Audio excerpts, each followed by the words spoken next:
Bonjour à tous, bienvenue sur le podcast hebdomadaire de la cellule. Aujourd'hui avec Aloïs. Aloïs, ça va la pète? Bonjour, ça va, toujours. La bonne année à nos auditeurs. Mais je pensais qu'on allait la souhaiter tous ensemble. Voilà, Comme à la fin d'un épisode de Friends. D'accord, ok. Alors, Thomas est avec nous également. Bonne année, hein. Et Flavie est avec nous également. Bon néné. Ça va? Banané. La pêche, le bon néné, c'est vraiment pourri comme blague. Ouais, mais en Il y a même aussi temps, tu m'as banané. déjà entendu faire une blague qui était bonne. Non, jamais. Effectivement. Alors, c'est le bonus. Et pour ce bonus Et exceptionnel... c'est déjà n'importe quoi. C'est déjà n'importe quoi, tout à fait. Mais de toute façon, c'est le but du bonus. C'est normal, c'est la bonne année. C'est de prendre les podcasteurs habituels. Ils ont été moins habituels quand même cette saison. On a senti qu'il y avait des trous là. Aloïs sont à moins entendus. Certains ont été plus habituels oui, que mais en même d'autres. temps, je suis à Nantes, je travaille le week-end, c'est dur de venir. Thomas, on t'a moins entendu. Moi je suis à Rennes et je travaille tout le temps, alors c'est dur, hein. D'accord. Flavie, on t'a moins entendu. Ben, il s'avère que Elle a j'attends un un allié. heureux événement, donc du coup, fallait que j'aille voir plein de gens pour C'est le bien. moment où je pourrais encore me déplacer. Très bien. Donc du coup, j'étais moins là le week-end, mais là, je pense que du coup, je vais être pendant quelques temps très très présente parce que je me transforme progressivement en baleine.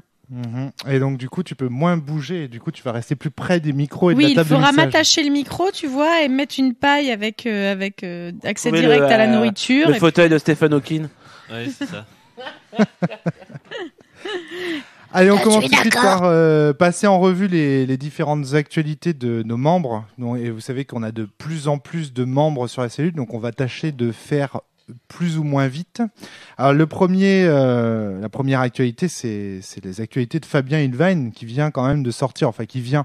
Maintenant, ça commence à faire une petite date, Quelques mois. voilà, quelques mois. Mais il a sorti Monostatos et déjà plus de 105 ventes de Monostatos. Bravo Fabien. On peut quand même le féliciter, c'est quand même un super En super tout score. cas, il nous montre Thomas. que à son format économique avec Lulu, ça marche très très bien. Ouais. On en parle rapidement parce que nous on était avec Thomas, on a fait un petit peu les calculs, on a regardé un petit peu coût d'impression, bénéfices, etc. On en a conclu que Fabien faisait quasiment autant de bénéfices. Et pour les auditeurs qui savent pas ce que c'est Lulu. Comment Lulu, mais- On en a parlé dans un podcast On voit précédent. que ça fait longtemps que tu n'es pas intervenu. Ah, dans les mais moi je podcasts. sais ce que Nos c'est auditeurs Lulu. connaissent Lulu. Je sais ce que c'est Lulu, mais imaginons un D'ailleurs, nous avons auditeur ces lambda sourcons bien, qui... bien. qui sont très bons. Alors moi je pense que il faut que tu Lulu, ça l'expliques vient alors de dans chez- ce cas-là. ça vient de chez moi. Lulu, c'est un site où en gros, quand il y a un achat, l'impression se fait à la demande et Lulu prend un pourcentage vu que c'est eux qui font l'impression et le reste est donné à Ils l'auteur. prennent un pourcentage. Ils prennent un pourcentage Une commission, de la ouais. marge brute. C'est-à-dire qu'en fait, mettons, le livre coûte 5 € à imprimer, tu le vends 15 €, donc tu te fais une marge brute de 10, et ils prennent un pourcentage sur cette marge-là. C'est ça la marge Par brute. exemple, voilà, c'est ça. Parce que moi j'étais parti sur un bouquin qui faisait 10 cm de large et il prenait genre 5 cm de la marge. Le pourcentage. Après, je t'en Tiens, je t'avais dit que tu allais me le dire sur mon micro. Ah oui, mais t'en fais exprès. Oh, je fais pas exprès. Ah, Il fait là, pas pas rien du tout. que... Les auditeurs, vous êtes témoins, il fait rien que de m'embêter. Alors, ils peuvent pas être témoins, ils ne font qu'entendre, ils ne voient pas. On continue Et donc, d'être dans Winnie. il fait une marge, Fabien, sur ses bouquins de Monostatos, qui est vraiment pas mal. Intéressante, Il fait quasiment 10 neurones. Alors je sais plus parce que je sais qu'il y a un podcast sur Lulu qui a été fait. Ouais. Il faut voir que donc Fabien Ilvain sur le forum de Silent Drift a fait un Rapport post de- sur tout son rapport sur son format économique sur Lulu. Ouais. Si ça vous intéresse, allez le voir parce que c'est quand même pas mal et Rapport de Lulu est une publication. bonne solution peut-être en publication indépendante. Mais Et carrément. moi, je pense que c'est ce que j'utiliserai honnêtement. hein, Donc, Ça a vraiment vu. plein d'avantages. Frédéric Sintès en parle bien aussi. hein. Pour le peu que j'ai abordé le sujet avec lui, On a c'était joué, je pas crois que lui mal. aussi, il avait fait un Prosopopée article. chez Lulu, donc. Bon, moi, je fais l'avocat du diable, puisque vous avez tous l'air enthousiastes. Moi, je trouve quand même que le papier est pas terrible. Après, bon, on va dire que c'est du fétichisme de l'objet. Mais moi, je trouve que dans la mesure où... c'est dans la mesure où tu prends Oui, le papier basique qu'ils proposent, Ouais. parce qu'ils ont quand même plusieurs formats, ils ont plusieurs papiers J'aime pas différents, non je plus crois. le rendu des dessins. Les illustrations, je les trouve pixelisées. J'ai quand pas même. vraiment vu les objets, donc. On en a pas un là. Tiens, Thomas, il y a le livre de Thomas Munier, La guerre en silence, qui est pas loin. Mais il y a peut-être pas d'élu dedans. Regarde sur l'étagère. Ouais. Là, il y en a un. Regarde les illustrations. Ah oui, tiens, voilà, musique sombre pour jeu de rôle sombre. Regarde les illustrations, Aloïs. Tu vas me dire ce que t'en penses. Ouais, ça pixelise un peu. Moi, je trouve ça. Il a dit ça pixelise un peu parce que là, il est tout petit. Voilà. Alors maintenant, c'est pareil. À côté, avec le format qu'ils ont, toi, tu as peut-être une meilleure qualité de papier, tu as peut-être une meilleure qualité d'impression au niveau du dessin. Ouais. Tu as plus de travail. J'ai plus de boulot. J'ai plus de boulot aussi parce que je dois envoyer les livres à la poste. Puis t'as Alors plus, que eux, t'as ils plus ne- de frais de ta poche au début parce qu'il faut d'abord que toi tu avances les Ouais, livres absolument. en fait. Il y a le problème de la trésorerie aussi. Donc voilà, en tout cas, on a peut-être une perte de qualité. En tout cas, c'est ce que toi tu as constaté. Ouais. Mais derrière, on a quand même des avantages. Donc Ouais. c'est une solution alternative qui est quand même pas mal. Ouais, non, c'est clair. Maintenant, toi, vu que tu as déjà fait tout ton travail derrière, tu ne passeras pas sans en version Lulu. Ah non. Tu resteras toujours sur ton édition Ah parce oui, que ça oui, te convient. clairement. Ouais, non, moi ça me convient parfaitement. Et puis j'aime bien le plaisir d'aller retirer les livres à l'imprimerie, de revenir avec son paquet de bouquins. C'est un truc tout con, mais c'est lié, c'est émotionnel.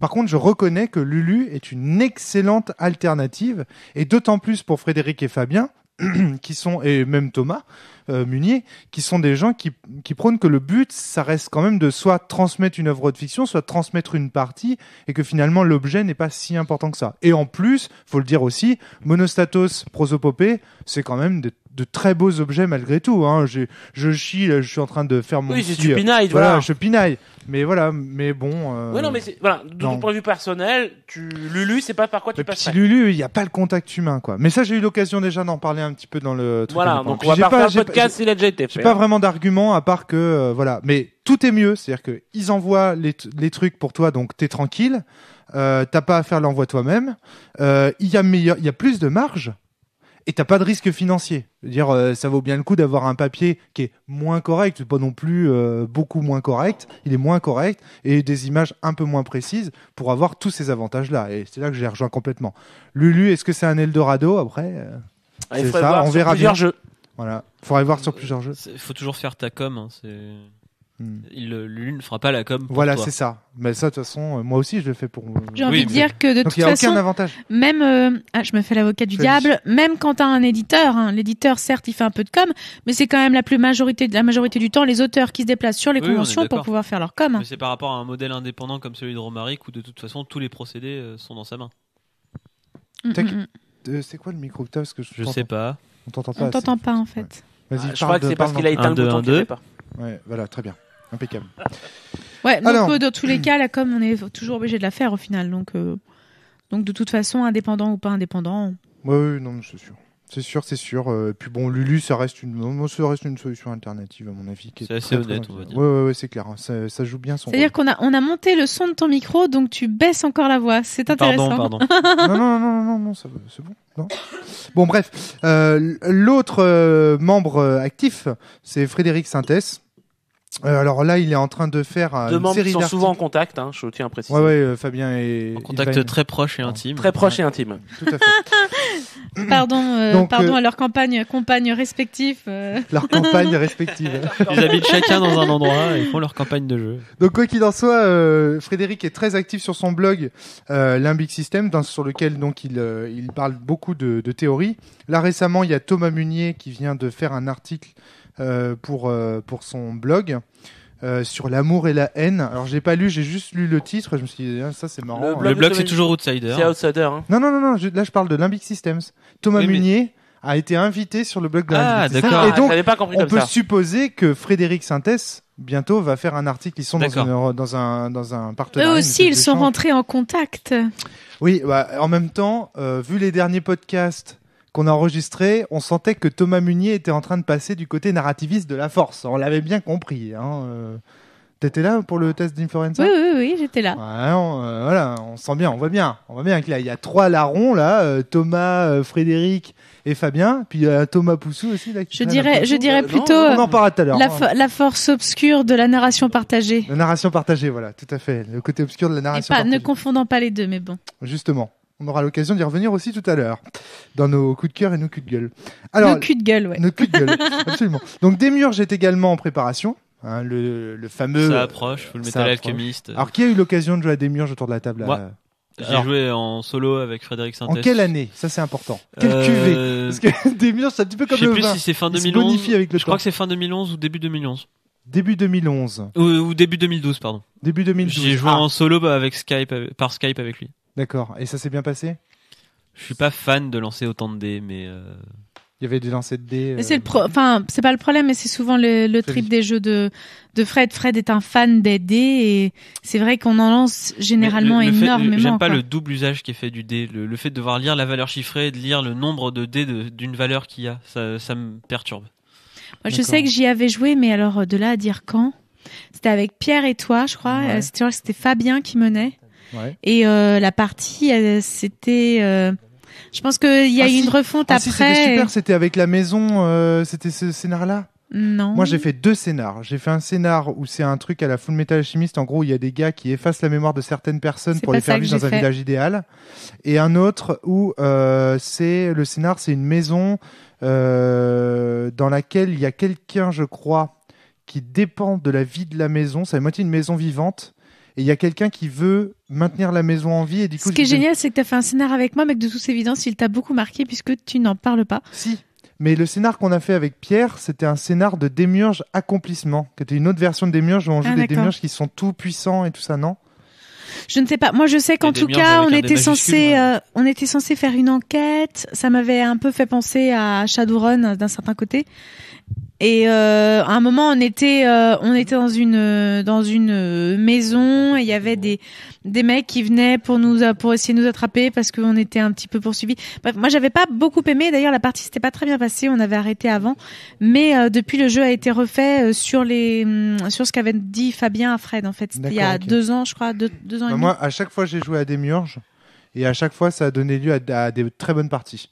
La partie là où, avec le dilemme, alors on a été un petit peu arrêté parce que c'était sur une convention et les gens n'avaient pas compris qu'il fallait pas se toucher la nouille sur le côté scientifique du truc. C'est-à-dire qu'ils étaient partis en mode ah oui non mais RDSF. théoriquement, scientifiquement c'est pas possible ce que tu dis. Et Fred était là, mais non mais on s'en fiche, c'est pas grave, il faut C'est juste ce que ça me rappelle, ce que tu dis. Et donc Ça me rappelle les gens qui disent non mais Star Wars de toute façon c'est nul, les vaisseaux ils font pas de bruit dans la galaxie. Et du coup et c'était un petit peu ça, ouais. Il y avait un petit peu ce côté-là et du coup la partie avait été moins bonne, mais par contre au niveau du dilemme posé par la ville et tout, c'était vraiment vachement bien. Le truc de la maison, j'en rêve encore parfois, je fais des rêves là-dessus. Une fois je t'avais raconté Fly, il y a un rêve que j'avais fait au sujet de cette maison. C'est c'était un vivant, super t'es scénar. essayé de te bouffer. Oui, Ouais, ça me fait non, penser au non. Tsimissé, mais C'était pas, c'était pas l'ambiance Cthulhu en fait. C'était vraiment une ambiance alchimie. Enfin, Frédéric pourra en parler mieux que moi, mais j'avais adoré l'ambiance de ce disciple qui essaye d'entretenir en fait sa maison vivante parce qu'il y a son ancien maître qui est là et il veut le maintenir en vie. Je me demande même s'il n'y avait pas une relation amoureuse entre le maître et le disciple. Enfin, il y avait plein d'histoires liées et ça faisait des super Quand il dilemmes. allait aux toilettes, ça faisait des trucs de ouf. Et l'autre partie, accomplissement. S'il a une relation avec sa maison, Pourquoi spécialement dans les toilettes? je sais pas, je pensais à un Parce endroit qu'il pour met avoir ses des fesses à relations l'air nu. sexuelles avec une Donc maison. au cas où vous auriez pas remarqué, j'essaye de parler de Démiurge de façon, disons. Tu nous as demandé de t'aider, ben on t'aide, hein. Tu croyais vraiment qu'on dirait des trucs intéressants à dire? Je suis navrée, Romaric, mais c'est personnel- complètement faux. personnellement, j'aime bien Démiurge, j'aime bien le cadre dans lequel dans lequel on peut le situer, Ouais. parce que je suis un fan de Full Metal Alchemist. Ah, Louis. J'aime aussi beaucoup le système d'utilisation de l'alchimie, des diverses. Le thème du sacrifice, se oui, sacrifier pour les sacrifices qui sont imposés par le jeu, en fait. obtenir du pouvoir. Je Ouais. les trouve vraiment très très bien. Ouais. Moi, j'aime beaucoup cette dimension, mais ce que je préfère et ce que j'adore dans Démiurge, c'est avant tout le côté dilemme. C'est-à-dire que toutes les situations proposées par les scénarios, si on peut appeler ça des scénarios, je sais pas si c'est des scénarios, c'est plutôt des contextes de partie. Ouais. Attention à ce que tu dis. Ouais, hein. ouais, je sais. Te propose des dilemmes qui sont très intéressants. Moi, à chaque fois, c'est vraiment un truc qu'on peut reconnaître à Fred, c'est sa capacité à savoir faire des dilemmes où à chaque Ouais, fois, ouais. tu te noues les couilles, tu sais pas quoi faire, quoi. Ça fait vraiment Tu te chier. noues les couilles. Je la connaissais pas, celle-là. Non. Je crois qu'il est très sur la bite aujourd'hui. hein. Ou alors tu peux te coudre les nouilles, mais Voilà, c'est pas pareil. Et donc, qu'est-ce que je voulais dire Parce On qu'avec sort tout de ça, la vous merde. faites perdre le fil. Bande d'enfoirés.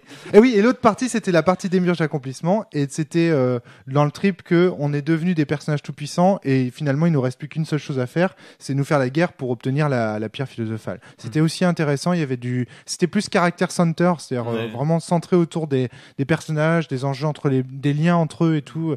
C'était intéressant aussi.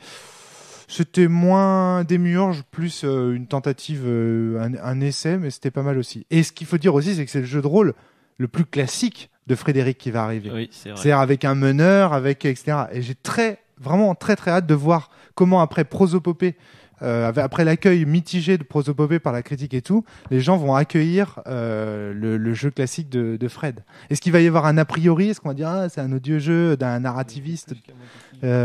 Aloïs, qu'est-ce que tu disais? C'était une blague pourrie. D'accord, ok. Décidément, hein, vous êtes en forme des blagues pourries aujourd'hui. Donc, actualité d'autres personnes. Thomas Munier, toujours le blog Outsider, avec toujours plus d'articles. Moi, il me fait halluciner. Il a plein d'articles. Nous qui voulions faire ça pour la cellule, Thomas, essayer d'inviter des gens à faire des articles. Je crois que, vu que Thomas le fait très très bien. Bah voilà, il nous a piqué notre créneau. Hein. Enfin bon, voilà, ça va aller allez, quand même. On lui laisse. On lui laisse. Non, c'est vrai qu'effectivement, ça marche très bien, c'est super. Voilà, ce qu'il fait, ça marche bien, et donc oui. Si on a des contacts qui veulent faire des articles chez nous, bah autant qu'il aille sur Outsider. Ouais, je pense. Voilà, qui est beaucoup plus dans le format, voilà. qui est prévu pour ça. Il est fait pour ça, voilà, c'est ça. Alors que la cellule, c'était pas vraiment fait pour ça. Donc c'est bien. Je pense qu'il faut continuer à encourager Thomas sur ce point. Alors de mon côté, puis après on a fini avec l'espèce de gens qui ont déjà publié des trucs. Parce qu'après, il y aura tous les bancs d'essai, là, on va en parler avec vous. Moi, je vais sortir bientôt Sens Néant en février. Il y a déjà un trailer disponible sur Internet. Si vous voulez le voir, il suffit d'aller sur le forum. Il y a un petit truc, une petite section de trailer pour voir un petit peu, si vous voulez, voir un peu la tronche que ça a. Ceux qui n'ont jamais entendu parler de Sens Néant risquent d'être surpris. C'est un jeu assez surprenant quand on est habitué à la gamme Sens. Mais c'est bel et bien la suite de Sens Mort. Il n'y a pas de problème, pas d'histoire de on fait autre chose ou on repart ailleurs. C'est vraiment la suite de Sens Mort. Mais disons dans une... Et on pose sa grosse armure. Voilà, on se pose un peu pour écouter une autre histoire, mais qui parle bel et bien de notre histoire en tant que bug. Donc voilà, donc ça c'est à suivre. Oui, alors côté banc d'essai maintenant, qu'est-ce que tu voulais dire Thomas? Je disais, de toute façon, je pense que vu la sortie de Sens Néant sur la cellule, on va bientôt en parler plus en profondeur. Voilà, il y a des one-shots de prévus, notamment avec Simon et Colline, les auteurs de Théocali, qui viendront nous donner des retours sur Sens Néant, puisque c'est des jeux qui ont des liens. Donc voilà, c'est tout ce que je peux dire pour l'instant. Côté banc d'essai, Thomas, Mao Shoujo, on l'a testé, ça y est. T'as eu premier rapport de playtest où tu n'étais pas là. J'ai eu un rapport de playtest d'un système un peu vieillissant. Ah oui. Mais alors j'ai eu de bons retours. Apparemment le jeu atteint leur objectif, puisque le but de l'objectif c'était que les gens prennent du plaisir à jouer des midinettes. Et pourquoi pas revoir du Magical Girl. Et apparemment il y a eu un joueur dans la table qui a décidé de se remater du Magical Girl. Ah, donc, c'est comme bien, quoi ça a marché. Un peu surpris parce que j'ai eu des retours comme quoi la création de personnages était longue. Pourtant je pensais ça rapide, mais je pense que dans la base j'avais pas spécifié le canon d'un Magical Girl, parce que je pensais que c'était un acquis pour tout le monde et ce n'est peut-être pas le cas. D'accord. Donc il faudrait que je fasse de l'amélioration de base, mais de toute façon il y a une amélioration de système. Pourtant il y a Sailor Moon quand même autour de cette table. Aloïs, c'est Sailor Moon. Oui. Bah alors. C'est pas parce que je suis un petit jeune Sailor que je Moon, connais ça pas, mais... date quand même des années 80-90. On peut penser, si tu veux, mais je connais Sailor Moon, je vois ce que c'est sans forcément comprendre le canon. Quel est le but en fait? D'accord. Ouais. Voilà, il suffit juste de pas être fan. Oui, je comprends. Et l'autre chose qui m'a surpris, donc qui va me faire changer, puisque ce sont les 10e ou 20e personnes à me le dire, que apparemment le fait qu'on puisse jouer des adolescents, enfin des gamines de 12 ans, qui à un moment ou à un autre peuvent se retrouver à poil dans un jeu, dérange. Donc je vais changer tout ça, parce que je ne pensais pas que ça allait tant troubler Sailor tant de Moon, personnes. elles ont un minimum 16 ans. Ouais, mais elles sont pas à poil. Ah oui, mais c'est un défaut. Voilà. Donc ça a l'air de choquer énormément de gens, à tel point de les bloquer. Donc je vais arrêter. Mais sinon on est très très content de ce retour. J'ai eu plein de choses. Maintenant il faut que je me remette au travail et pour l'instant c'est pas d'actualité. J'ai réfléchi parce que l'histoire de la nudité, je sais que dans Sailor Moon il y a des passages où elles sont nues, mais où c'est à contre-jour. Il y a du nuage qui. Ouais, cache. c'est à Voilà, à contre-jour, on voit c'est-à-dire qu'il y a ouais. C'est pas comme si tu veux dans le Magical. Le fait de la nudité, apparemment, ça éveille souvent dans les gens. On arrive dans du hentai, dans du cul. Il fallait voir que le Magical Girl au départ c'était pour les gamines et le concept, si tu veux, a été un peu récupéré par des fans un peu libidineux. Et donc il y a des codes qui sont rentrés comme il faut que les petites filles, au bout d'un moment, soient dévêtues. Ça fait partie du code, mais bon, c'est des mecs un peu pervers qui ont pensé à ça. Donc il y a des trucs là. Moi, c'est un concept japonais pour mon avis. Moi, je dis japonais. Ça, c'est le Japon. C'est le Japon. Ça me choque pas du tout. Donc, j'ai jamais enlevé. D'ailleurs, ça me fait même très rire de voir effectivement te dire qu'il y a une gamine qui peut se retrouver à poil comme ça dans un animé. Mais tu vois, jamais aller au-delà. Ça, c'est le problème de partir aussi avec entre guillemets, un espèce de canon un peu sexiste. Dur que personne n'aime, en fait. Si, moi, j'adore les Magical Girls. On est deux. On est deux, on regarde Sakura tous les deux. Voilà. Donc, je suis en train de me dire qu'il faut que je me mette au japonais. Que je me mette au japonais et que j'aille sortir ça au Japon, ça marcherait mieux. Mais pas les autres Magical Girls. Parce qu'en attendant, au Japon, ils ont des, là, on est en train de traduire un jeu de rôle japonais, qui est quand même un jeu de rôle de maid. Donc t'es un gars avec tes servantes dociles et tu joues là-dessus. C'est quand même grave. Ouais, ça a l'air spé. Donc voilà. Leur code de sexiste et sexuel n'ont pas l'air d'être les mêmes. Sont extrêmement mélangés surtout. Ouais, il faut faire un truc qui est très important au Japon. Je comprends pas, en fait. C'est qu'ils sont capables de faire une distinction entre la réalité et la fiction. C'est-à-dire, les choses qu'on ne se permet pas dans le réel peuvent être largement tolérées dans de la fiction. Et quand je dis de la fiction, ça peut être une simple photo. Pour eux, c'est de la fiction. On peut voir au Japon, par exemple, des gamines qui ont 14 ans, même moins, en train de poser en maillot de pièces dans des positions très subjectives. Voilà. Suggestif, pardon. C'est-à-dire qu'on peut voir des poils à travers la culotte et ça ne les choque pas. Dire que les parents des gamines, ça ne les choque pas, les gamines, ça ne les choque pas. Moi, derrière, je dis oui, parce que ce n'est qu'une image. Ouais, d'accord. Donc, quand c'est du dessin animé, de la fiction, une histoire, c'est une image. Tu veux dire qu'en fait, entre nous, les Occidentaux, on n'a pas le même rapport à l'image. On n'a pas le même rapport à l'image. Nous, en fin de compte, ce qui peut-être en Occidentaux, chez les Occidentaux, j'en sais rien, peut-être qu'on est plus attiré par l'idée que par l'image. Donc, en fin de compte, l'idée est réelle. J'en sais rien. On a un rapport à l'image, en tout cas différent au Japon, qui fait que des choses qui choquent au Japon ne choquent pas au Japon, choquent chez nous. Voilà. Dire que faire un manga, un animé où on parle de pédophilie, ça ne choque pas au Japon. Ouais. C'est virtuel, ça n'existe pas. D'accord. Ouais. Voilà. Par contre, la pédophilie est interdite au Japon. Pédobère. Pédobire, par exemple. Ça vient des Américains. Pédobère quand même. Pédobère n'est pas japonais. Ok, d'accord, très bien Thomas. Donc, et Mao Shoujo, tu disais non, du coup, t'as l'air d'avoir décroché un peu. Non, mais j'ai l'impression que Blistage t'a mis une claque. Alors, Blistage, en fait. Que ça t'a arrêté complètement. Voilà. Alors, Blistage m'a fait, j'ai fait Mao Shoujo, donc la partie contestée à Fred et ses amis, était un jeu qui ne me convenait pas. Plein de gens me disaient que c'était bien, que ça fonctionnait. Moi, il ne me plaît pas. Et j'ai mis tous les défauts sur le fait que je suis un jeu à tendance narrativiste, donc à autorité partagée. Et tous les problèmes que je vois dans le jeu, pour moi, ça venait de ça. Et j'ai joué à Blistage, et Blistage a dit c'est bien, c'est ce que je veux faire avec Mao Shoujo. Donc maintenant, Mao Shoujo, c'est que des hacks Blistage. Et j'arrive pas à faire autrement. Mais alors au début, ça m'a bloqué. Mais en fin de compte, je vais continuer à partir dans ce principe-là, parce que Blistage, j'adore ce jeu. Mais il a d'énormes défauts. Donc, en fin de compte, j'essaie de résoudre les défauts de Blistage. Il n'y a pas de MJ dans Blistage. Il y a un meneur. Il y a un meneur, d'accord. Il y a un meneur. En fait, ce que tu voudrais, c'est remettre du meneur dans Mao Shoujo. Tu te souviens de mon premier jeu que j'ai fait de Mao Shoujo avec un meneur, avec des faits, en grand ordinateur. Et voilà. En gros, voilà. Le toute première version de Mao Shoujo que j'ai fait sans jamais jouer à Blistage, c'est Blistage. C'est pareil. Exact. Sauf qu'il y avait pas. Ouais. Non, d'accord, ok. Il y a plein de trucs qui étaient totalement similaires. Ah là là, donc du coup, voilà. Tu te retrouves. Donc actuellement, en fait, ce qui me gêne beaucoup, c'est que j'ai pas de public. Donc en gros, je fais un truc pour moi, je serais content. Et je pense que je vais essayer de le sortir. Si je le sors, ce sera en gratuit. Oui. Voilà, je le mettrai à disposition des gens qui veulent, ce sera gratuit. Je ferai peut-être une édition Lulu pour les gens qui ont envie de l'acheter. Comme ça, s'ils veulent l'acheter, ils l'achètent.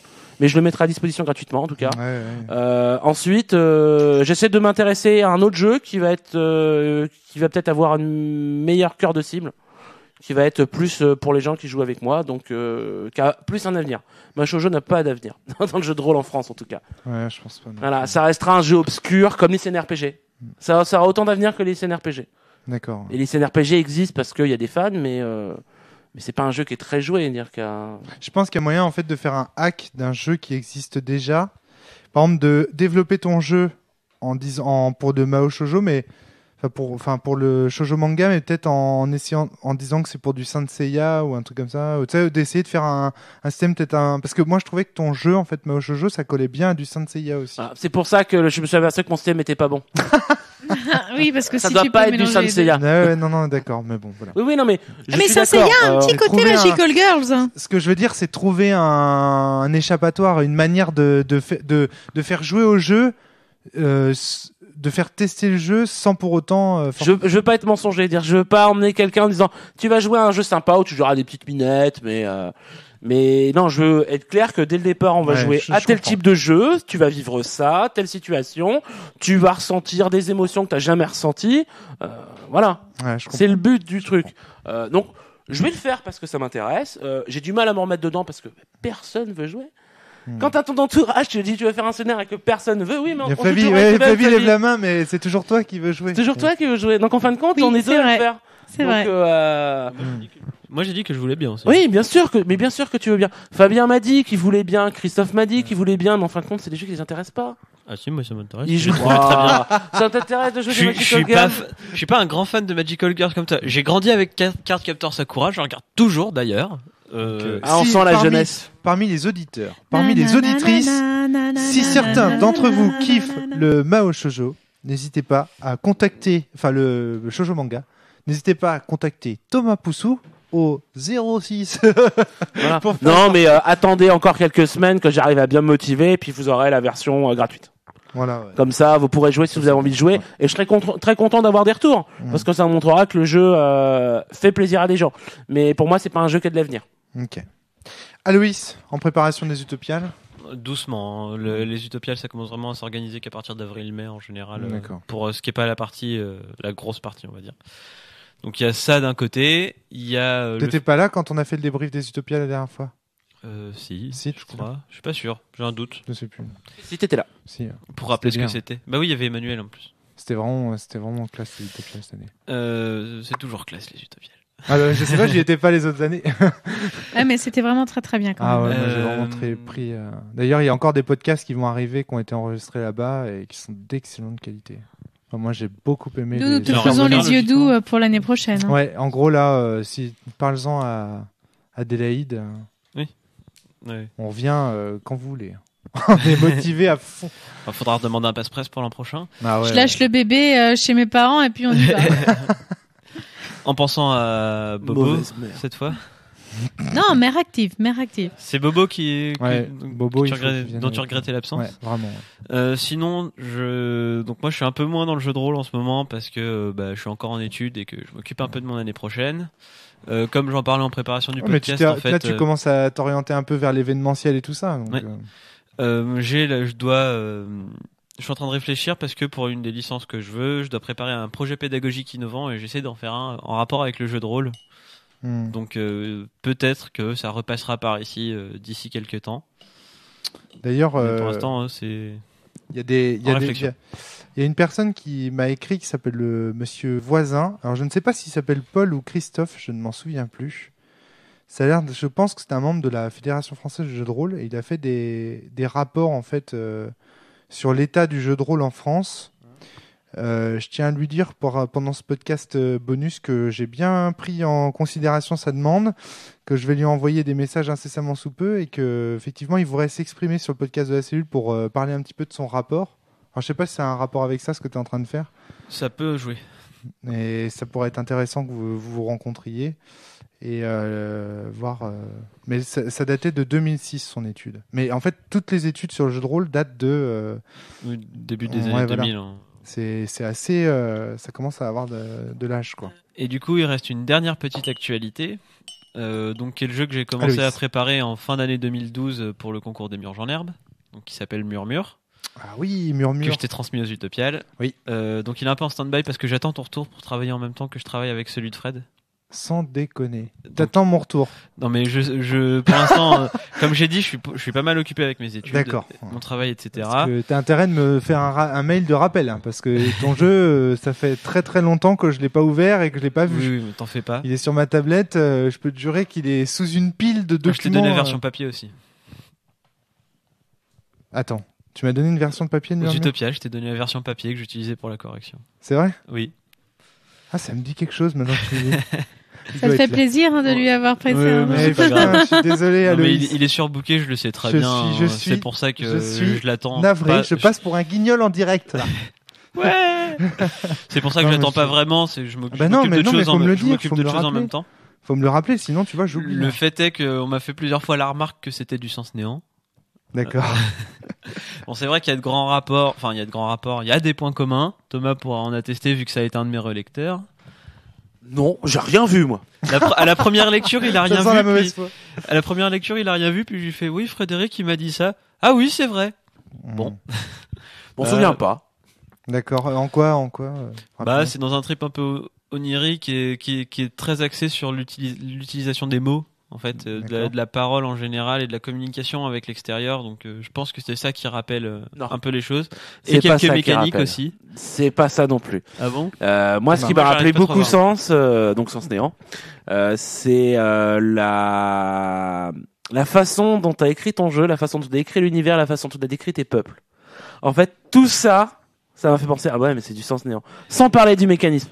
Ah ouais. Après, vu que c'est tout orienté vers les mots, donc en fin de compte sur l'intention, c'est comme ça qu'on va faire nos actions. C'est du Sens néant. Moi, c'est vraiment vu ça comme ça. Après, dans le mécanisme, oui, ça doit se rapprocher parce qu'après tout, ça va peut-être la même. Voilà, il y a des dés à lancer, donc tu vois.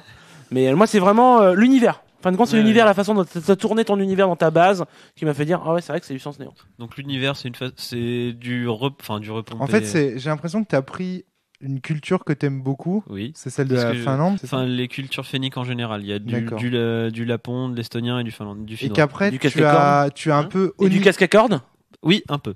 Attention, fais gaffe à ce que tu dis avec les casques à cordes. Tu sais très bien que les Vikings n'avaient pas de cornes sur leur casque. Ah, mais ça, c'est Richard qui raconte ça, mais c'est une lubie. Le podcast, tu es mort. Mais je l'attends, Richard. Allez, viens.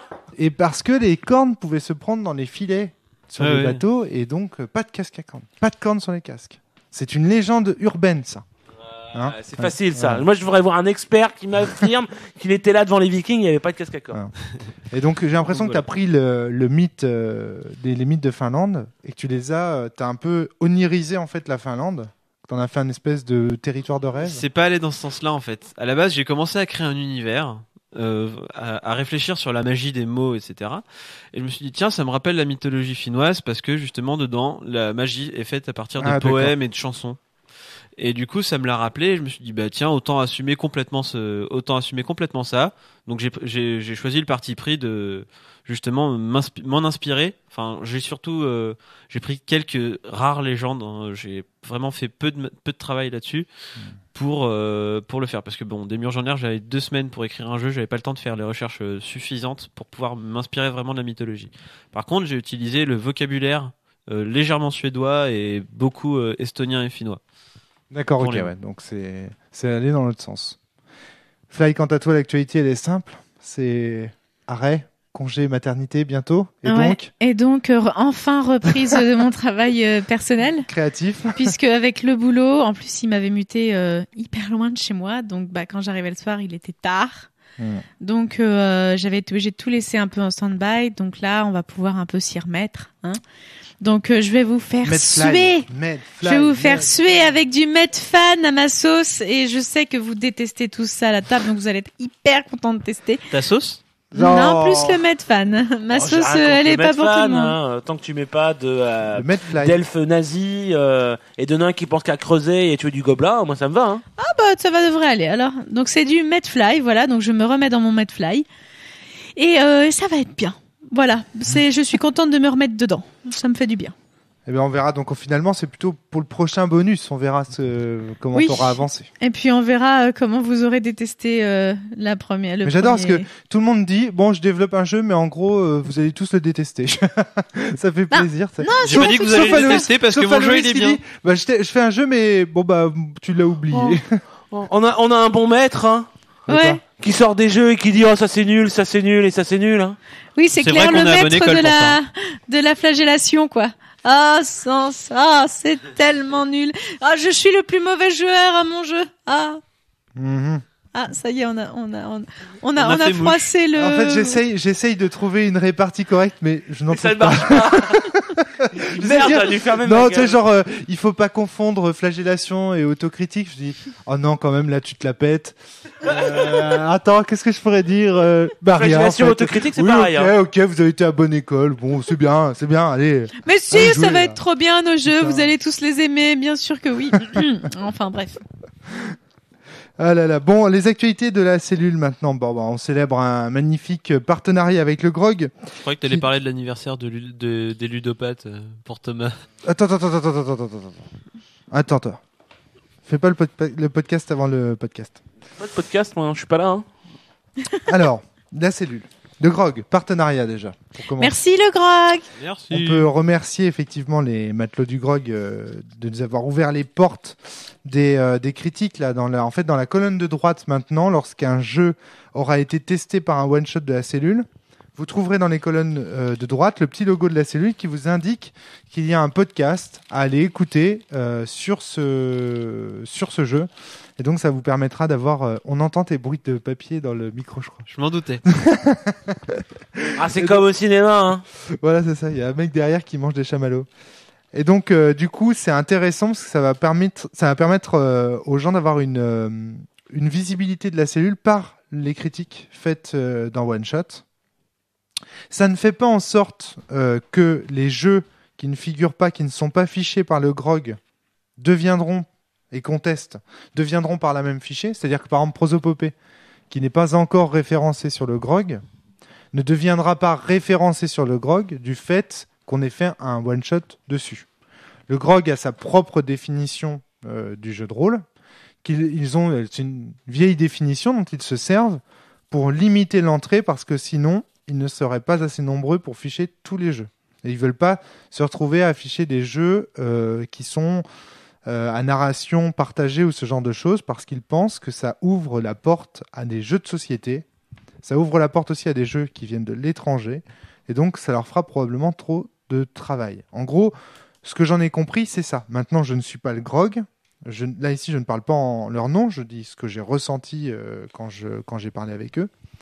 Moi, ce qui me semble, c'est que c'est une association qui sont en AG. Et donc, que le GROG, c'est une association démocratique qui a du mal à bouger aussi rapidement que l'Internet. Donc le GROG n'est pas adapté pour référencer les podcasts et les différents trucs qui se font sur le net, qui émergent sur le net.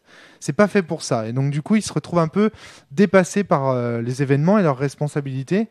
Et dans une formation de l'association qui ne leur permet pas de réagir aussi vite qu'ils le voudraient et qu'ils le pourraient. Et donc du coup, voilà, moi je dis patience. Peut-être que les jeux de Frédéric, Prosopopée, on va dire, qui n'est pas référencé sur le GROG, peut-être un jour sera référencé, du fait que les mentalités auront changé, que sur le GROG, il y aura du monde, plus d'associés, peut-être une majorité de gens qui commenceront à considérer que les jeux de rôle à narration partagée sont bel et bien des jeux de rôle, et du coup, ils changeront leur définition à ce moment-là. Mais il ne faut pas leur demander tout de suite de faire une révolution qu'ils ne peuvent pas faire en vertu du nombre de personnes qu'ils sont actuellement, qui sont en ce moment. J'ai vu aussi qu'ils faisaient un partenariat avec Radio Rollist, donc ça veut dire qu'ils prennent en considération les podcasts, qu'ils ont noté que cette forme de communication sur le jeu de rôle se répand, devient vraiment importante, mais voilà, le GROG n'est pas adapté pour ça, donc voilà. Je réponds aussi aux questions qui ont été posées, notamment par Christophe qui se demandait si les jeux... voilà. Pas de commentaires là-dessus Nine. Bon. Très bien. J'ai rajouté un onglet sur le blog de la cellule, je ne sais pas si vous l'avez remarqué, c'est acheter les jeux. Alors, je trouvais ça important, étant donné que le blog de la cellule est lui aussi un blog basé autour du bénévolat. En gros, le blog de la cellule fonctionne comme Silent Drift. C'est-à-dire qu'il est en bas, à droite. Ah, c'est pas un onglet, d'accord. C'est un menu. Un menu. Voilà. Acheter les jeux. Parce que donc la cellule fonctionne un petit peu comme Silent Drift, c'est-à-dire que c'est une formation monarchique avec en gros. Oh, grand roi Romaric. Voilà, c'est ça. Et donc du coup, pour pas récompenser, mais ah oui, encore une récompense. Donner envie aux gens de venir participer au podcast. Je pense que c'est important qu'il y ait une visibilité de leur projet et des choses qu'ils font sur le blog de la cellule. Donc je me disais que faire des liens, acheter les jeux à droite de la cellule, c'était une bonne manière d'inviter les gens, une fois qu'ils en ont entendu parler les podcasts sur la cellule, à venir dire tiens, qu'est-ce qu'il a fait lui, et hop. Et donc c'est la manière en fait dont la cellule fonctionne. C'est comme ça qu'on se rémunère. Alors pourquoi je vous parle de ça ? Il faudra qu'on en discute au niveau technique parce que à mon avis c'est pas bien fait. D'accord, ouais, non, mais ça, j'ai fait ça. Mais tu vois l'idée, en tout cas. Oui, tout à fait. J'ai fait ça, voilà, provisoirement. Il y a peut-être manière de le faire mieux. L'idée, en fait, c'est que la cellule, c'est bénévole. On prend beaucoup de temps pour faire ça et beaucoup d'argent. Moi, en particulier, parce que, bah voilà, il y a du matériel à acheter, il y a des déplacements à assurer.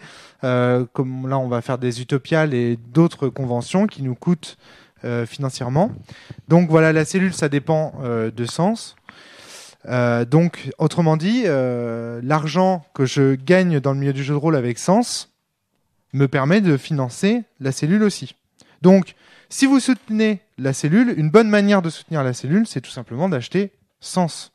Ça, je le dis sans, c'est pas pour faire de la pub ou quoi, mais c'est pour vous dire, si vous aimez la cellule, c'est une manière de la soutenir que d'acheter le jeu. Autopromo. Après, non, c'est pas de, c'est, oui, si, c'est de l'autopromo, c'est de la promotion directement. J'ai des amis de la fac qui me l'ont sorti cette chanson parce que Romaric l'a fait pendant la conférence qu'on a tenue aux Utopiales. C'est Favie. C'est moi. C'est Favie qui a moi, les droits c'est d'auteur. l'humour de merde, là. L'humour de merde, c'est forcément Oui, moi. mais c'est toi qui étais sur scène avec un micro, et du coup, des fois, je dis un truc et j'entends autopromo. Alors, c'est pas de si, c'est de l'autopromotion, mais c'est surtout de la promotion, parce qu'il faut voir que si les gens aiment la cellule, il faut aussi qu'ils la soutiennent d'une certaine manière. Alors, on avait pensé avec Thomas à un truc, un système d'abonnement éventuellement où il y aurait des podcasts en plus, mais c'est trop compliqué à mettre en place. Je pense que assez rapidement, il va y avoir un petit onglet PayPal avec données qui va apparaître bientôt. Parce que voilà, ça nous permettra d'avoir. Tu rigoles, Thomas ? Pourquoi ? Oui, je rigole parce que c'est des propositions qui ont été faites il y a un certain moment et qui ont été refusées catégoriquement. Et qui ça ? Toi ? Pour moi ? Oui, non, mais je réfléchis. Évidemment, il y a plein de choses que j'ai dit et sur lesquelles je reviens constamment. Et ça m'arrive très souvent, mais voilà. Non, au début, je voulais pas faire le petit onglet données, mais je m'aperçois qu'à faire un podcast par semaine, on va pas avoir le choix. Un jour ou l'autre, il va falloir qu'on ait monter notre propre radio avec nos propres billes. Hein. Ben, c'est pas avec un onglet données que tu vas pouvoir faire ça. Il faut proposer un vrai service pour faire payer les gens. Et moi, je ne veux pas faire payer les gens. Je veux que les gens qui aiment le truc puissent donner quelque chose. Mais je veux pas ou qu'ils puissent s'investir, par exemple en plus, acheter un livre de Thomas Munier pour l'encourager. Je vous dis ça alors entre si vous voulez vraiment soutenir la cellule, quand il y aura le bouton donner, moi je vous conseille de faire le donner parce que vous êtes remboursé pour le double de ce que vous donnez. Donc si vous donnez 30 €, vous déduisez 60 € sur votre feuille d'imposition. Donc n'hésitez pas à le faire. Hein. Bah bien sûr. Ouais. Ouais, c'est quand tu donnes à une association. On n'est pas en association. On n'est pas une association. Ah, pas encore. Non. On ne deviendra jamais. Parce que tu vois, justement, l'association, le problème, c'est que, comme le grog... drôle, alors. Bah, nous sommes une monarchie, il l'a dit il n'y a pas longtemps. Exactement. Et l'intérêt, en fait, de la monarchie, c'est qu'elle réagit beaucoup plus vite à certains événements. Et mais elles sont souvent tranchées la tête, hein. Voilà. Le désavantage, c'est que, par contre, si un jour ou l'autre, je deviens con, sénile, ou que j'arrête, bah, du coup, tout s'arrête. Et c'est ça c'est un peu le contre-coup. Alors qu'une association va continuer et perdurer dans le temps. Donc il y a des avantages, il y a des inconvénients. Thomas, je te vois faire des gestes, mais prends le micro. Bah, je vais te dire que je connais des associations, une fois que celui qui l'a monté il est parti, l'association n'existe plus. Hein. D'accord. Et c'est très souvent. Dans les statuts, tu peux la définir comme étant une monarchie. Hein. Oui, c'est vrai. Oui. Si on te demande d'avoir un trésorier, c'est pas obligatoire. T'as besoin que du trésorier. Une monassociation. Enfin, en tout cas, la cellule fonctionne sur les fonds de Sens, de mon entreprise, en gros. Et donc, du coup, fonctionnant sur les fonds de mon entreprise, bah, c'est sûr. Alors, sachant qu'une bonne manière d'encourager la cellule aussi, c'est d'encourager ses intervenants en achetant leurs jeux et leurs livres, bien sûr. Mais sinon, si vous voulez encourager directement la cellule, mettez un petit mot, dites voilà, moi j'aime pas spécialement Sens ou j'achète pas spécialement Sens, c'est surtout pour encourager la cellule, vous achetez un Sens, ou alors sinon, c'est ce que je vous dis, c'est qu'on va mettre un petit onglet avec écrit données. Ou acheter les autres. De toute façon, au pire, vous achetez Sens et vous l'offrez à quelqu'un. Parce que Sens, c'est peut-être un peu cher aussi. À ce moment-là, on va commencer à faire des goodies, des t-shirts, des caleçons, des casquettes. Non, parce que justement, et un caleçon avec Thomas dessus. Je veux pas rentrer dans cette logique-là. J'ai envie que les gens qui aiment la cellule achètent les jeux ou donnent directement, mais pas de faire des goodies ou je sais pas quoi. Je veux pas rentrer dans cette logique mercantile. Ça m'intéresse pas du tout. Ce que je veux, c'est que la cellule soit un moyen. Tu vois Thomas, c'est pas non, mais tu vois Thomas, il vient de te dire non, donc il y a de fortes chances que dans 2 ans, il dise sur un podcast bonus, je pense qu'on va bientôt lancer des objets pour la cellule. Donc c'est pas prenez mercantile. votre mal en patience. Non, c'est pas forcément mercantile. C'est pas forcément mercantile. Ouais, ça peut être le principe, bah voilà, moi je suis un auteur indépendant, je sors un jeu. Mon jeu, bah c'est bien, il fonctionne, mais j'en vis pas assez, ou effectivement le jeu intéresse pas les gens. Mais il y a que des gens qui veulent aider. Donc tu proposes d'autres produits pour dire bah voilà, moi je vous fais effectivement acheter un produit, mais le but c'est pour me soutenir. Non mais même moi pas forcément mercantile. Je vois ce que tu veux dire, mais en tout cas moi je me pose de plus en plus des questions de financement. Et ça, je veux que les auditeurs le sachent, qu'il y a cette problématique-là qui rentre quand même en ligne de compte.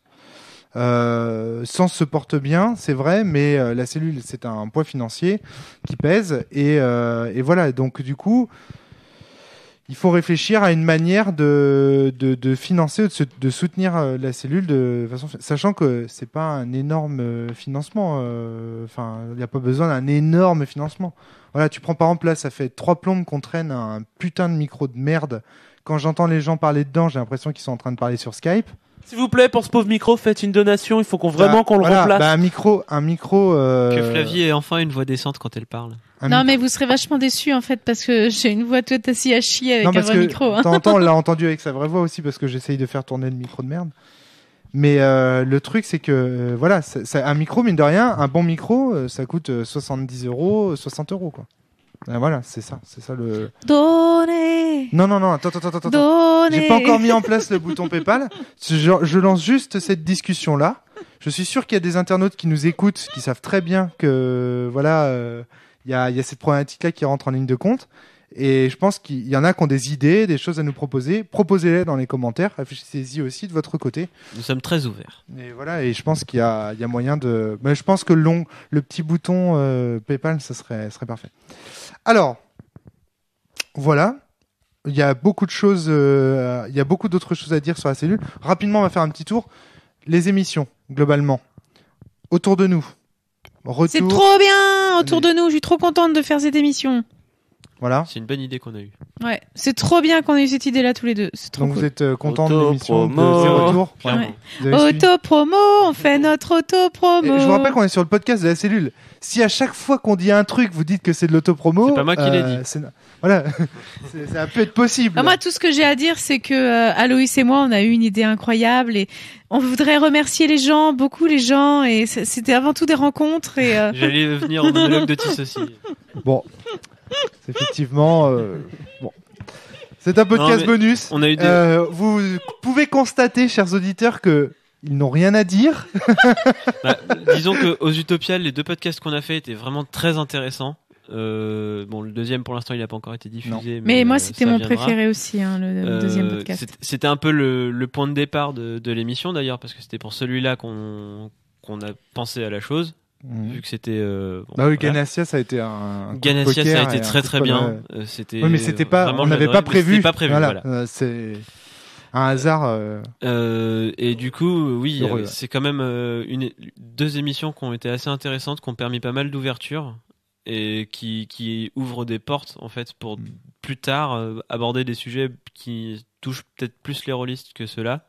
Mais en attendant, ça reste deux podcasts de fond très intéressants pour moi. Moi j'aime bien l'acrostiche ADN, je trouve ça très bien. Ouais, c'est marrant. Je trouvais ça très chouette quand j'ai vu que tu avais fait ça. Donc voilà, moi aussi je trouve que c'est une très bonne émission qui donne, moi ce qui me plaît dans cette émission là, c'est que ça ouvre le jeu de rôle à un autre public. Là on a vu sur le Facebook par exemple qu'il y avait des étudiantes en biologie qui s'étaient inscrites sur le Facebook de la cellule. Thomas a été très surpris. Moi je trouve ça vraiment sympa. Il faut savoir qu'après, suite au podcast sur Ganassia, j'ai aussi repris contact. Enfin, c'est lui qui a repris contact avec moi, avec un mec qui avait acheté des sens, et en fait qui était un biologiste avec qui on avait bouffé un midi avec Philippe, le prof de la fac de Rennes, et donc qui du coup a repris contact avec moi en disant mais en fait t'es le mec au chapeau que j'ai vu à la fac. Et donc du coup ça ouvre en fait, c'est ça agrandit la communauté et ça te donne au jeu de rôle. Pas de ces lettres de noblesse, mais je sais pas comment dire. Une nouvelle place. Une nouvelle place, voilà. Voilà, c'est plus le truc obscur apparemment. Voilà. Et ce serait. Ça commence à l'établir comme un média et pas juste comme un divertissement. Voilà, exactement. Et donc, du coup, d'inviter aussi des gens qui connaissent pas forcément le jeu de rôle d'ailleurs, venir parler à des rôlistes, ça les interroge sur ce média, ça fait une autre type de promotion pour notre média. C'est ce que tu voulais dire, Flavie ? Tu voulais ajouter quelque chose, non ? Non. Ah, je croyais, parce que comme je voyais les regards qui convergeaient vers toi, en fait. Il ne faut jamais juste croiser des clowneries, je pense. Oh non. Pourquoi ? Parce que ce serait mal. Qu'est-ce que tu as pensé, Thomas, du garage sur Influenza ? Où on a testé le jeu, cette espèce de one-shot garage. Je n'ai pas écouté. D'accord, ok. Très bien. Donc il s'en fout de son émission. Il a lancé une émission. On essaye de faire des... Mais Thomas n'écoute jamais les podcasts. Tous les podcasts, ma voix m'insupporte. Ah mais là, il y a des auditeurs, chaque jeudi, ils viennent m'écouter. Je sais pas comment vous faites. Hein. Moi, si vous, je ferai une pétition. Hein. Moi, j'aime bien écouter un filtre à Romaric à chaque fois que je parle. Oh mon Dieu. Moi, j'aime bien ta voix. Ça me va à chaque fois. Je t'entends. T'aimes bien t'entendre parler ?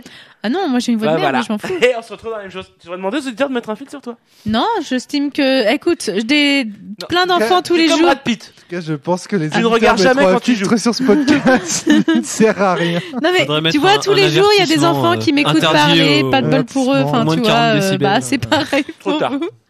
Vous avez entendu cette voix de Crécelle inimitable. Non, je n'ai pas écouté, je n'ai pas encore écouté le podcast. Moi, je trouvais que c'était un format qui était intéressant parce que du coup, en fait, ça fait du garage une sorte de banc d'essai. Donc, c'est autre chose, quoi. Alors, ça peut être une forme. Moi, je reviens quand même à ce que j'avais dit la fois précédente. Le but du garage est vraiment d'aider à la réflexion sur une création de jeu de rôle. Je viens toujours dans cette idée de quelqu'un qui a une idée de jeu qui dit oh non, ça va être pourri ou je sais pas trop comment faire, ça va être trop dur. Faut être un dieu pour faire ça. Je fais non, il y a une possibilité. Donc, c'est offrir des mécanismes et de faire des réflexions sur ces mécanismes pour éviter de faire toujours la même chose. Attention à ton micro, Thomas. Ouais. Donc, je pense qu'avec Florenza, alors je sais pas comment ça s'est passé. Ouais. À mon avis, c'est que vous n'aviez jamais joué avant. On n'avait jamais parlé de ce système. Non, jamais. Donc, il est venu en disant, je vous apporte un jeu et à partir de là, on va reparler de comment je l'ai créé. Ouais, exactement. Je suppose que c'est ce que vous avez fait. Donc, ça peut être c'est une belle forme. Ouais, et puis on a du coup après le test. Alors, les auditeurs nous ont reproché de pas avoir suffisamment explicité la partie. Parfois, on parlait de façon... Ça, il faut vraiment qu'on reprenne l'habitude. D'ailleurs, même dans One Shot, je trouve qu'on le fait de moins en moins. C'est pas bien. Aloïs, tu voulais ajouter quelque chose ? Non. Non, d'accord. Moi, sur les podcasts... Flavie, tu voulais ajouter quelque chose ? Non, je voulais dire que depuis tout à l'heure, on se fait des signes et puis on rigole bien. C'est pour ça que tu croyais que vous foutez de ma gueule, en fait. Parce que tout à l'heure, vous faites des signes. Et du coup, j'ai l'impression que vous avez envie de parler. Et donc, du coup, vous me pourrissez la vie, en fait. Je lève le micro ou je le mets devant ma bouche quand j'ai envie de parler. Super. Ok. Merci. Je me sens soutenu, c'est bien. Une monarchie pas du tout bordélique. Je me fais l'effet d'un espèce de... Une monanarchie. Ouais, c'est ça. Une monanarchie. C'est Cédric, ça. Ça convient tellement à la cellule, ça. La monanarchie. Une monanarchie. C'est Cédric, non, qui dit ça. Cédric qui disait ça. C'est trop bien, ça, comme terme. Ah bah ça y est. Alors là, j'ai la monanarchie. Voilà. C'est comme la présipauté du Groenland. Et ça convient vachement bien à Silent Drift aussi. La monanarchie. Parce que quelque part, Christophe, c'est vrai qu'il chapeaute le tout et tout, mais en même temps, il y a les rubriques d'auteur et tout. Ah, c'est vachement bien comme truc. Hein. Bon, donc, moi, je voulais revenir aussi sur des petits incidents qui sont arrivés sur les podcasts, liés au fait que je me contredisais par rapport à ce que j'avais dit avant, mais parce que, en fait, il y a des podcasts qui ont été diffusés ce mois-ci qui dataient en fait des Utopiales. Donc, du coup, ça donne des impressions bizarres. Genre, dans le truc des indépendants, je dis... je sais plus sur quoi je me contredis, mais en gros, je dis A, et puis dans l'autre, je dis non A, alors que je viens de dire que je dirais plus jamais non A. Enfin bref, c'est des conneries comme ça. Donc voilà, bon, ça c'est dû à l'enregistrement, vous l'aurez compris. C'est des faux raccords. Voilà, c'est ça, c'est des faux raccords. Vous serez aimables, chers auditeurs, de pas relever ça pour vous foutre de ma gueule comme mes podcasteurs là aujourd'hui qui sont très indisciplinés. Non, coquin. D'accord, j'ai un ami qui a la jump cut, c'est chiant à vivre. Ouais. Moi aussi, c'est pareil. Ils vont me tuer aujourd'hui. On a aussi plusieurs qui ont vraiment pas de chance, mais c'est un autre sujet. Ok. Allez, on va passer à une rubrique qui, je suis sûr, Flavie est en train de se tordre en deux. Fin. Oui, mais je sais que vous attendez la fin, mais ça arrive bientôt. Donc, Flavie... Ouais, on rigole dans le micro, Flavie. S'il te plaît, parce que sinon, là, on a l'air con. Pardon. Donc la rubrique qui vous l'attendez tous, la rubrique coup de cœur et coup de gueule. La pêche, William. Est-ce que tu rigoles, Flavie, parce qu'il a dit coup de cul tout à l'heure ou Non, elle rigole parce que il se passe rien dans ce podcast. C'est un podcast bonus. C'est un podcast bonus. Il se passe jamais rien dans les podcasts. Il se passe jamais rien. On dit de la merde. Bah, je sais pas, c'est comme d'hab. Hein. Et voilà. C'est pire que d'habitude. On a encore moins un plan.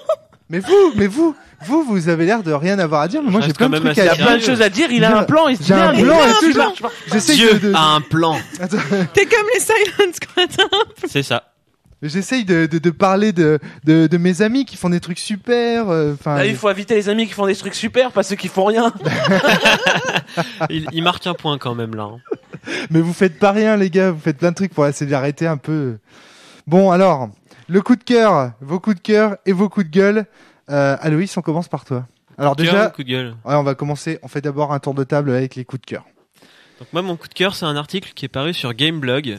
Le mois dernier, donc le 28 février, si je me rappelle, le 28 janvier, pardon. Décembre. Le mois dernier, il y avait un problème, c'était février. Je suis fatigué. 28 décembre, qui s'appelle Les jeux vidéo font-ils de nous des idiots ?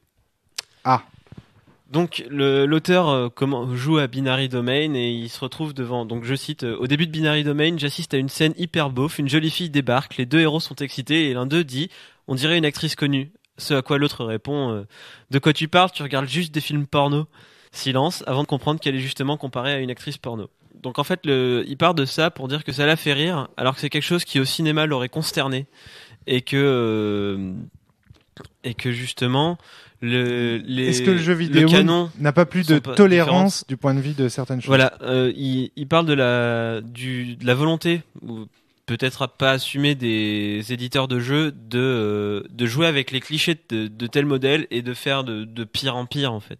D'accord. Et donc bon, j'aurais du mal à synthétiser tout ce qui est écrit sur l'article, mais je l'ai trouvé vraiment très intéressant parce que justement, il fait un parallèle avec le cinéma en disant que tout ce qu'on voit dans le jeu vidéo au cinéma ce serait pas toléré en fait. Mais disons que des choses terribles comme Prometheus au cinéma pourraient en jeu vidéo avoir quelque chose de bien. Et voilà, j'ai trouvé ça. C'est-à-dire en gros que les critères, les exigences, j'ai l'impression la manière, tu vas me dire si je me trompe, mais que les exigences et les attentes des joueurs de jeux vidéo et les joueurs de plus en plus basses en fait. Alors, sont de plus en plus basses ou sont différentes ? Elles sont différentes, mais ça a tendance à diminuer à cause des éditeurs. Et justement, quelque chose qui sort un tout petit peu du lot, Binary Domain, il dit c'est pas un jeu qui est exceptionnel, mais il a le mérite d'être correct sur des points qui sont de plus en plus oubliés dans les jeux occidentaux, c'est-à-dire une réalisation correcte, etc. Quand on voit le dernier Tomb Raider avec ses 500 000 $ de budget de développement, qui arrive pas à faire des cheveux corrects, voilà. Et du coup, voilà, il dit... Ton article me fait vachement penser à plusieurs choses. Oui. Déjà, ça me fait penser à une controverse qu'il y a eu au sujet justement de Tomb Raider, le nouveau Tomb Raider cet été, où en gros, la nana en fait clairement supposer que elle se fait violer, et le mec quand il en parle dans, je sais plus comment s'appelle ce magazine. C'est pas la peine de le citer. Mais en gros le mec il dit ça l'a un peu excité et il trouvait ça plutôt cool, et puis qu'elle s'en prenne plein la gueule. En gros ça le faisait marrer. Je pense que c'est pas parce que on a affaire à un jeu vidéo qu'il faut se dire que, messieurs les éditeurs, que c'est bien, on va pouvoir faire du sexisme à 10 balles juste parce que notre cœur de cible c'est le macho sans couilles sur son canapé. Les mecs qui jouent aux jeux vidéo et les filles qui jouent aux jeux vidéo ont aussi un cerveau et sont capables de se poser des questions. Alors messieurs les éditeurs, n'hésitez pas à essayer de faire des choses de qualité. Donc c'était un coup de cœur. On parle sur le sexiste. Tu prends la télé, tu prends les séries, tu prends le cinéma. Je sais bien, mais je pense que quand même dans le jeu vidéo, c'est quand même extrêmement présent. Aloïs. Donc, moi, pour en finir juste sur cet article, ce que j'ai trouvé bien, c'est qu'il y a enfin des gens qui commencent à se révolter sur la façon dont sont faits les jeux vidéo à l'heure actuelle. Oui, justement, ça fait des années que je joue plus aux jeux vidéo parce que ça me gonfle de voir des choses de plus en plus décérébrées. Et non, vas-y, continue. Parce que les maisons d'édition, elles elles préfèrent utiliser des licences qui marchent déjà. Elles veulent pas mettre des moyens dans quelque chose dont elles sont pas sûres que ça va marcher. Et pourtant, il y a quand même beaucoup de choses à faire encore. Ça te fait plaisir de voir qu'une réflexion se lance dans le milieu du jeu vidéo. Oui, voilà. Moi, j'ai quand même l'impression qu'il y ait des gens qui se rendent compte que finalement, on regarde un média qui est vide en ce moment. Il y a un gros creux dans le jeu vidéo maintenant. C'est vraiment...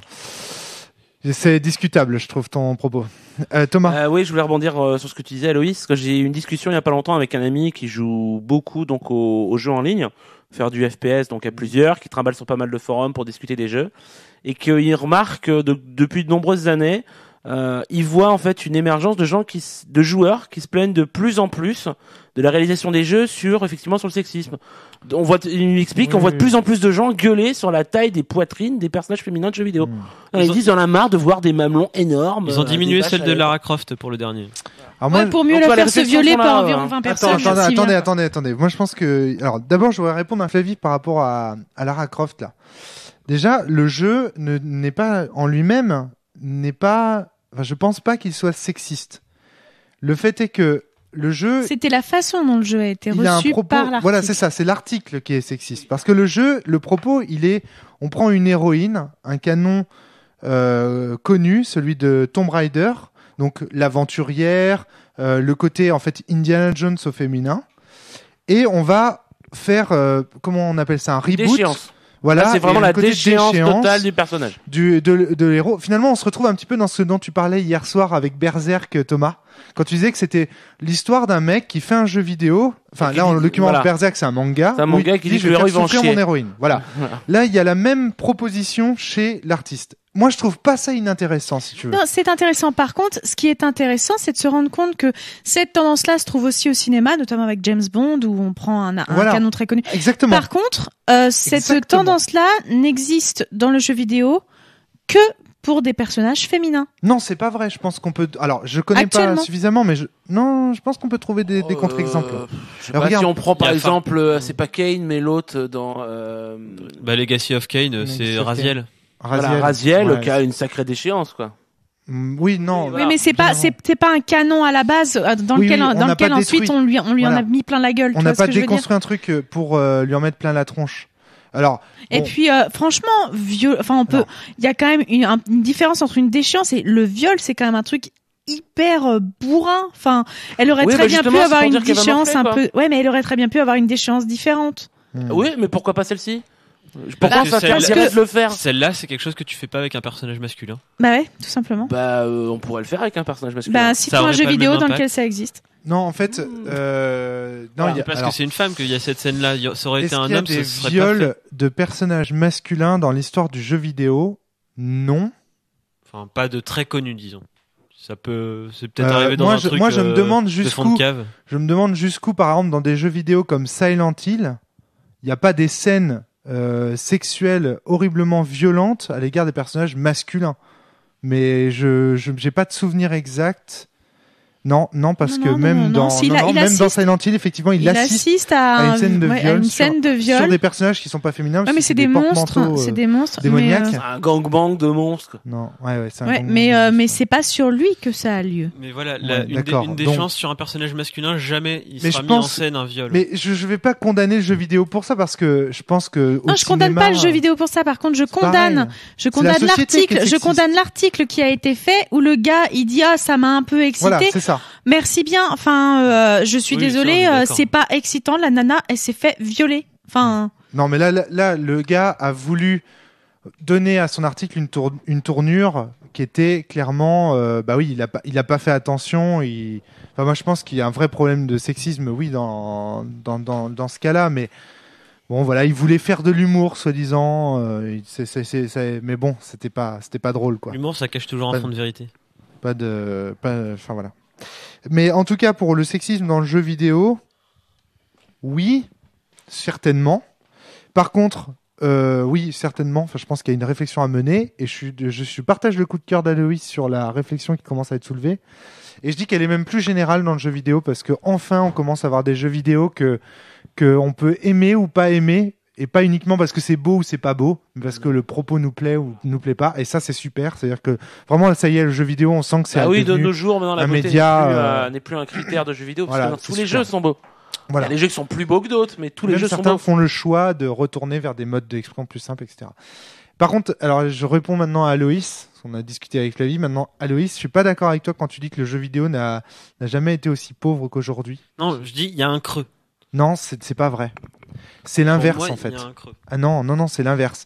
Je suis d'accord avec toi que les plus exposés au niveau de l'industrie, Les blockbusters. les blockbusters Par sont contre, creux et On est vides et d'accord ternes, que etc. l'indie est hyper Mais florissant en ce putain, moment. voilà, c'est On ça. est d'accord. C'est-à-dire que t'as l'indie, t'as le jeu Flash de derrière les fagots, gratos. Regarde les trucs comme que tu m'avais montré Thomas avec les comètes et But That Was Yesterday et tout ça, des Oui, jeux qui sont vraiment. L'indie est vraiment florissant en Voilà, ce moment. Je suis complètement Direster. d'accord avec toi. Hein. Tu prends des jeux, enfin t'as des tas de jeux qui sont superbes. Donc le jeu vidéo Cthulhu je pense, Saves the World. n'a jamais été aussi prolifique et aussi intéressant que ces dernières années. Le problème, c'est que c'est noyé par les masses blockbusters. médias de communication qui communiquent uniquement sur les... Mais là par contre, je tiens à dire que sur Gameblog, justement, ils essaient de mettre en avant d'autres types Oui, de oui, jeux. c'est clair. Et qui font énormément de part belles. Ouais, Moi, ils ont une je- section, j'aime jeux aujourd'hui. indépendants. Ouais, ils ont une section. Plus ça va, plus j'aime le Gameblog. Ah moi, mais en ce moment. Gameblog, c'est juste Parce que monstrueux. Ils sont je superbes. m'étais un peu détaché de l'actualité jeux vidéo, même si je suivais de loin via mes amis ou mon frère, qui eux sont des grands fans. Et là, j'ai retrouvé cet article et du coup, je regarde un peu Voilà. Gameblog plus qu'avant. Ouais, tu vois ce que je veux dire, Moi, c'est que je t'as- sais que pour le jeu Pardon, vidéo Thomas. indépendant, moi, j'utilise, ça s'appelle Indius, qui est un site qui parle que de jeux vidéo indépendants. Et donc, on a l'avantage de voir vraiment pas mal de choses avec des retours. Alors l'intérêt de Gameblog, c'est qu'ils sont mainstream. C'est-à-dire que c'est pour ça que c'est intéressant qu'ils parlent d'indépendance parce qu'ils ont une plus grande visibilité. Ce que je voudrais pas, c'est que ton coup de cœur, qui est vachement intéressant, où tu dis finalement le jeu vidéo entame une phase de réflexion et cache en fait le fait que le jeu vidéo est en ce moment est positif justement, je trouve plutôt. Oui, Et dans sa globalité, oui. toutes ces scandales autour du sexisme et tout ça dans les blockbusters, mais finalement on s'en fout parce qu'il y en a tellement pas, il y a tellement de richesse à côté.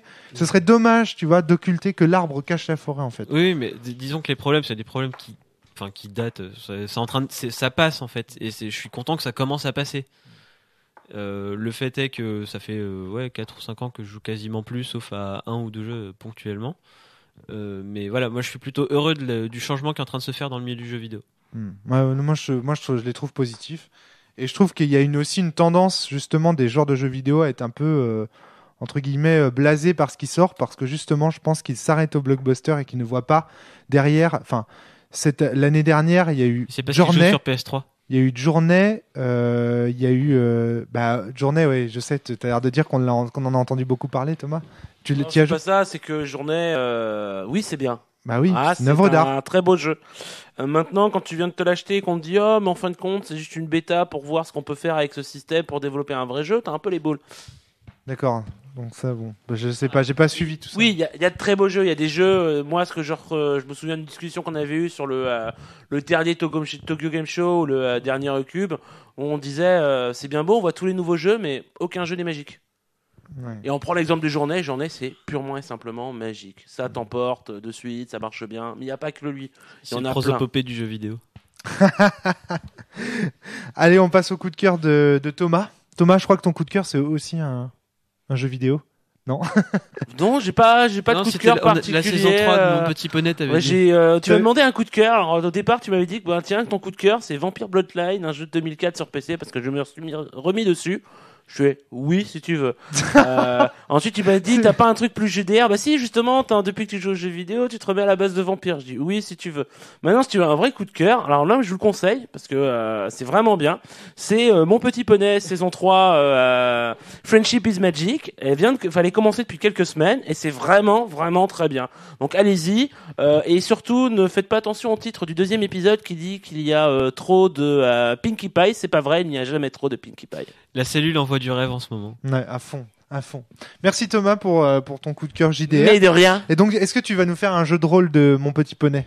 Non, parce que je crois que ça existe déjà, Non, sûrement. puis je pense que le format Magical Girls peut très bien passer avec le petit poney. Donc je crois que Petit Poney, ça marchera encore moins. C'est génial. Bah, c'est ça, C'est d'être génial. tout seul dans Et ce monde. d'ailleurs, c'est sexiste à l'envers en fait, Mon Petit Poney, parce que si mes souvenirs sont bons, il n'y a que des femmes. Il n'y a que des héroïnes dans Il y a le. que des héroïnes. Parce que c'est un dessin animé. Si, il y a un dragon, je crois. Ouais, un dragon que masculin. Oui, quel servant. Qui est le serviteur. On est d'accord. Serviteur. Donc tu vois. Non mais donc c'est un sexiste dessin mais animé pour les nanas, c'est ça qui est bien. Petites filles. D'accord. Pour les petites filles. Donc bah. Oui, les petites filles, quand t'es petit, je sais pas, moi je me souviens quand j'étais petit, non, moi je vais pas avec les filles c'est moche, et les garçons, les garçons ça pue. Donc tu vois, il n'y a pas encore ce mélange quand t'es gamin. Les garçons ils tirent les couettes filles. Et nous on tire la langue. Mais il y a des papas, il y a des mamans. Hein. Il y a des papas, il y a des mamans. Hein. Ok. Voilà. D'accord. Fly, ton coup de cœur, s'il y en a un. Pas sûr, parce que je crois que tu as à peine réfléchi. Tu voulais parler du partenariat avec le Grog. Merci le Grog. Voilà, ça c'est ça mon coup de cœur. Tu m'étonnes. C'est super. Et toi, Romaric, ton coup de cœur? Monostatos, rendu à 105 exemplaires. Et encore, je pense qu'on est à plus. Énorme. Je pense qu'on est à plus, sachant que ça fait depuis 3-4 mois qu'il est sorti, peut-être un peu moins. C'est génial. C'est juste génial. Et Prosopopée est juste sous la barre des 100, il me semble, pas loin. Il va les franchir bientôt. Moi, derrière ces deux coups de cœur là, c'est quoi? C'est que moi, pour avoir 100 exemplaires de Sens vendus, j'ai dû attendre 2 ans. Ouais, c'est ça, je crois bien, hein, 2 ans. Eux, en l'espace de 4 mois, ils en vendent 100. Pourquoi? Parce que l'indépendance... Ouais, Thomas? C'est quoi ton analyse? C'est leur jeu mieux ou l'indépendance est Pour moi, l'indépendance a aujourd'hui plus de visibilité sur Internet. Et donc, du coup, les jeux sont plus mis en avant. On en parle. Dans les magazines, dans les revues, sur Casus, même Casus Belli, Prosopopée a eu le droit à une Casus Belli. Et l'indépendant, elle va en poupe. L'indépendant, on regarde. Je sais pas, mais en tout cas les gens regardent. Dans le jeu vidéo, l'indépendant, elle va en poupe. Dans tous les domaines, dès qu'on est quelqu'un qu'on a marre du classique, on passe à l'indépendant. Je sais pas. Dans le jeu de rôle, je suis pas sûr qu'on puisse dire que le jeu de rôle, que l'indépendant, elle va en poupe. Je pense que le jeu de rôle, c'est un univers dans lequel l'indépendance s'est imposée comme un modèle économique par nécessité avant tout, parce qu'il y avait personne forcément pour éditer. Tu crois pas? Moi, je pense que c'est. Je reviens à dire. Je pense qu'on est pas comparable. En fait, c'est pas comparable. T'as peut-être cet impact dans le jeu de rôle qui est très récent. L'indépendant, on avait exactement les mêmes ressentis pour la musique. La musique, ça existe depuis des années. Mais il y avait l'amateur. Pour le roman. L'amateur aussi, c'est de l'indépendant, Thomas. Ça a toujours existé l'indépendant sur Internet en francophonie dans le jeu de rôle.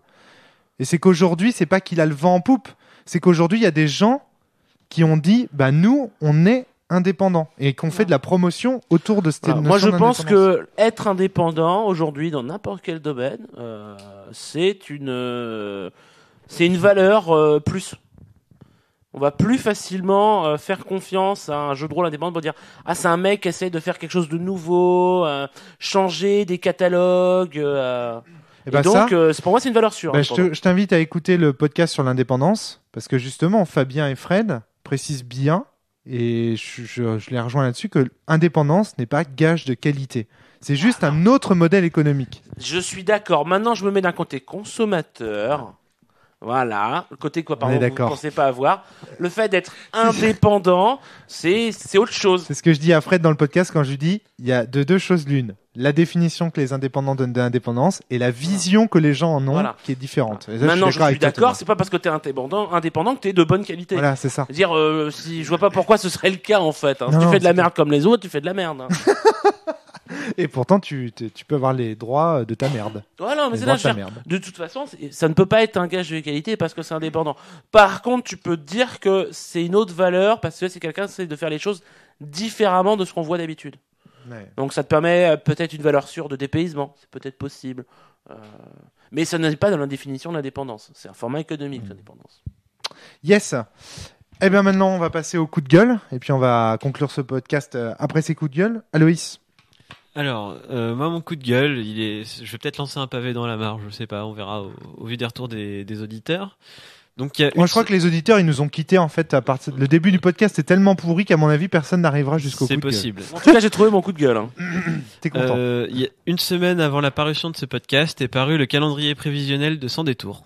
Donc moi, Sans Détour, ça fait un moment que j'ai plus ou moins abandonné tout espoir, on va dire. Pourquoi ? Parce que tu les trouves limites en termes de com et en termes de... en termes de production, en fait. Là, sur le calendrier, il y a 8 choses qui sont annoncées. Il y en a 6 qui sont du Cthulhu. Il y a un tout petit supplément pour les Chroniques des Féales. Et il y a leur jeu Les Lames du Cardinal qui va sortir, donc où on est invité à jouer pas des mousquetaires, mais des dragons d'Espagne, donc plus ou moins les mousquetaires, qui sont au service du cardinal et qui luttent contre contre le reste de l'Europe. Le grog, justement, il y a une news là-dessus. Moi, ça me révolte enfin, ça me révolte. En même temps, ils ont le droit. Hein, leur but, c'est de se faire de l'argent, entre autres. Voilà, de vendre quasiment que du Cthulhu, mais à ce moment-là, faut pas lancer d'autres choses si c'est pour pas qu'il y ait de suivi de gamme. Je trouve qu'il n'y a pas assez de suivi sur les gammes de Sans Détour. Là, j'ai la liste des grosses gammes. Il y a l'appel de Cthulhu, suivi. Delta Green, on entend moins parler, on va dire. Les brigades chimériques, c'est terminé. De mémoire. C'est bien ça, une gamme qui commence et qui finit. C'est bien. Hollow Earth Expedition, ils ont fait juste un livre de base, je crois. Mais est-ce qu'il se suffit à lui-même J'ai pas fait. Parce qu'en même temps, on peut pas dire d'un côté que c'est mauvais qu'ils fassent. Tu vois, s'ils terminent leur gamme et qu'ils font pas non plus cracher au bassinet à chaque fois les gens, c'est peut-être mieux aussi. C'est peut-être mieux aussi, hein, mais voilà. Les Chroniques des Féales, le livre de base, il est numéroté 1, donc là ils vont sortir un petit supplément et il y a pas trop de trucs qui sont annoncés en plus sur la page du site.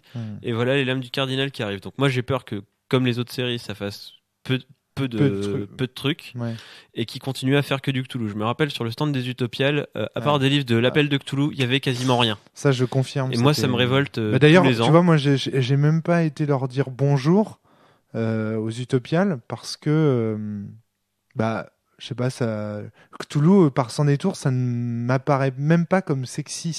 Ça m'intéresse pas. Pour moi c'est du réchauffé d'une licence. Alors que pourtant, tu vois, on a été en contact. J'ai pas envie de leur parler de ça quand ils vont me parler de ça, et moi j'ai pas envie de parler de ça. Mais en plus, le Cthulhu que j'aime, c'est le Cthulhu tout pourri. Par contre, je suis quand même, je reste politiquement correct parce qu'on a été avec Julien Helbruck pour la conférence qui était quand même très sympa. Moi je l'ai quand même relativement apprécié. Samuel Tarapaki n'est pas méchant non plus, mais voilà, ça me révolte tous les ans de voir qu'il y a que du Cthulhu et que le reste, en fait, on s'en fout, limite.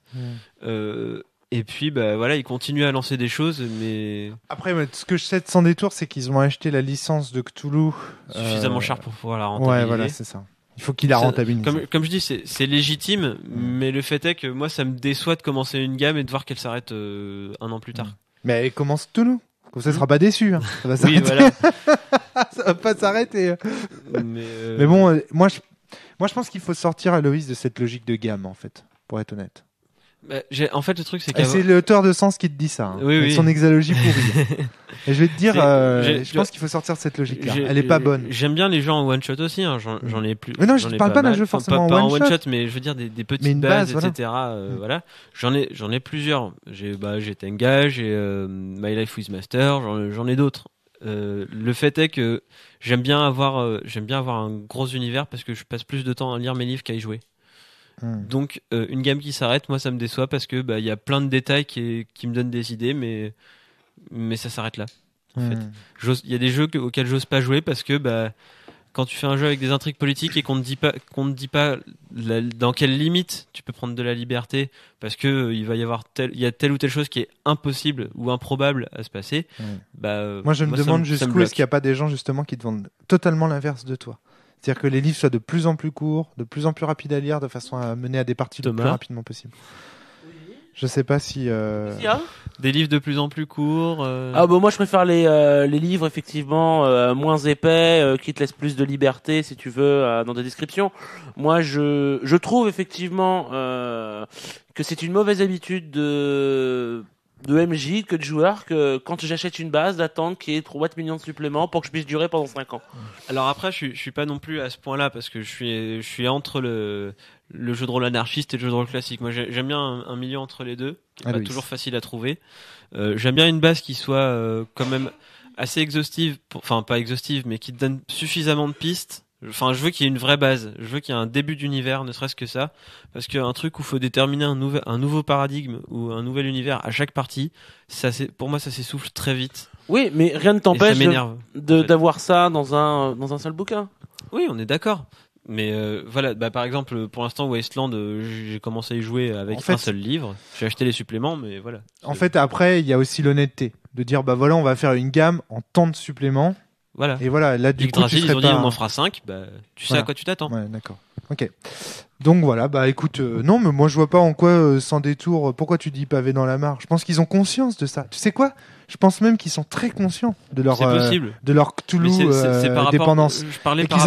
Et qu'ils en ont peur. Je parlais par rapport aux auditeurs, en fait. C'est peut-être les auditeurs qui vont d'accord, réagir. Ok, ouais, d'accord. Excuse-moi. Ouais. C'est vrai qu'on pense toujours côté éditeur, mais Thomas. Les éditeurs, on les emmerde. Justement, Thomas. On va en parler. Thomas. Alors mon coup de gueule, honnêtement, franchement, c'est la durée de ce podcast. Mais quand est-ce qu'il va se finir ? Les auditeurs sont d'accord avec moi. Regarde, ils arrêtent pas de te mettre des commentaires, mais il est trop long. On va vous voir. On va voir, peut-être qu'il y a parmi ces débats, il y en a certains qui les intéressent, je sais pas. De toute façon, voilà. Mais c'était ça vraiment ton coup de cœur, ton coup de gueule, Thomas ? Oui, parce que j'ai pas d'autre coup de gueule. Moi. Ah bon ? Et l'anniversaire des ludopathes alors ? Et que les KitKat. Je m'en fiche, j'ai ludopathes qui vivent leur vie. C'est pas les éditeurs qui font des Kickstarter, Oui, mais qui fassent ce qu'ils veulent. S'ils ont des pigeons pour acheter leurs jeux, c'est leur problème. Ok, bon, d'accord. Je vais pas me faire chier. Je peux plus avoir affaire avec eux. T'es pas très gentil avec nos auditeurs. Au prochain. Truc sur Rennes là. Eclipse, il parle pas des auditeurs, il parle des éditeurs. Hein. Les éditeurs, oui, les éditeurs, je les vois à Eclipse. Mais il a parlé des pigeons pour acheter leurs jeux, et là c'est nos auditeurs, je crois. Bah oui, bon alors nos auditeurs n'achètent pas des jeux ludopathes. J'espère, hein. Sinon pas pour vous, hein. C'est les autres, hein. Ça dépend.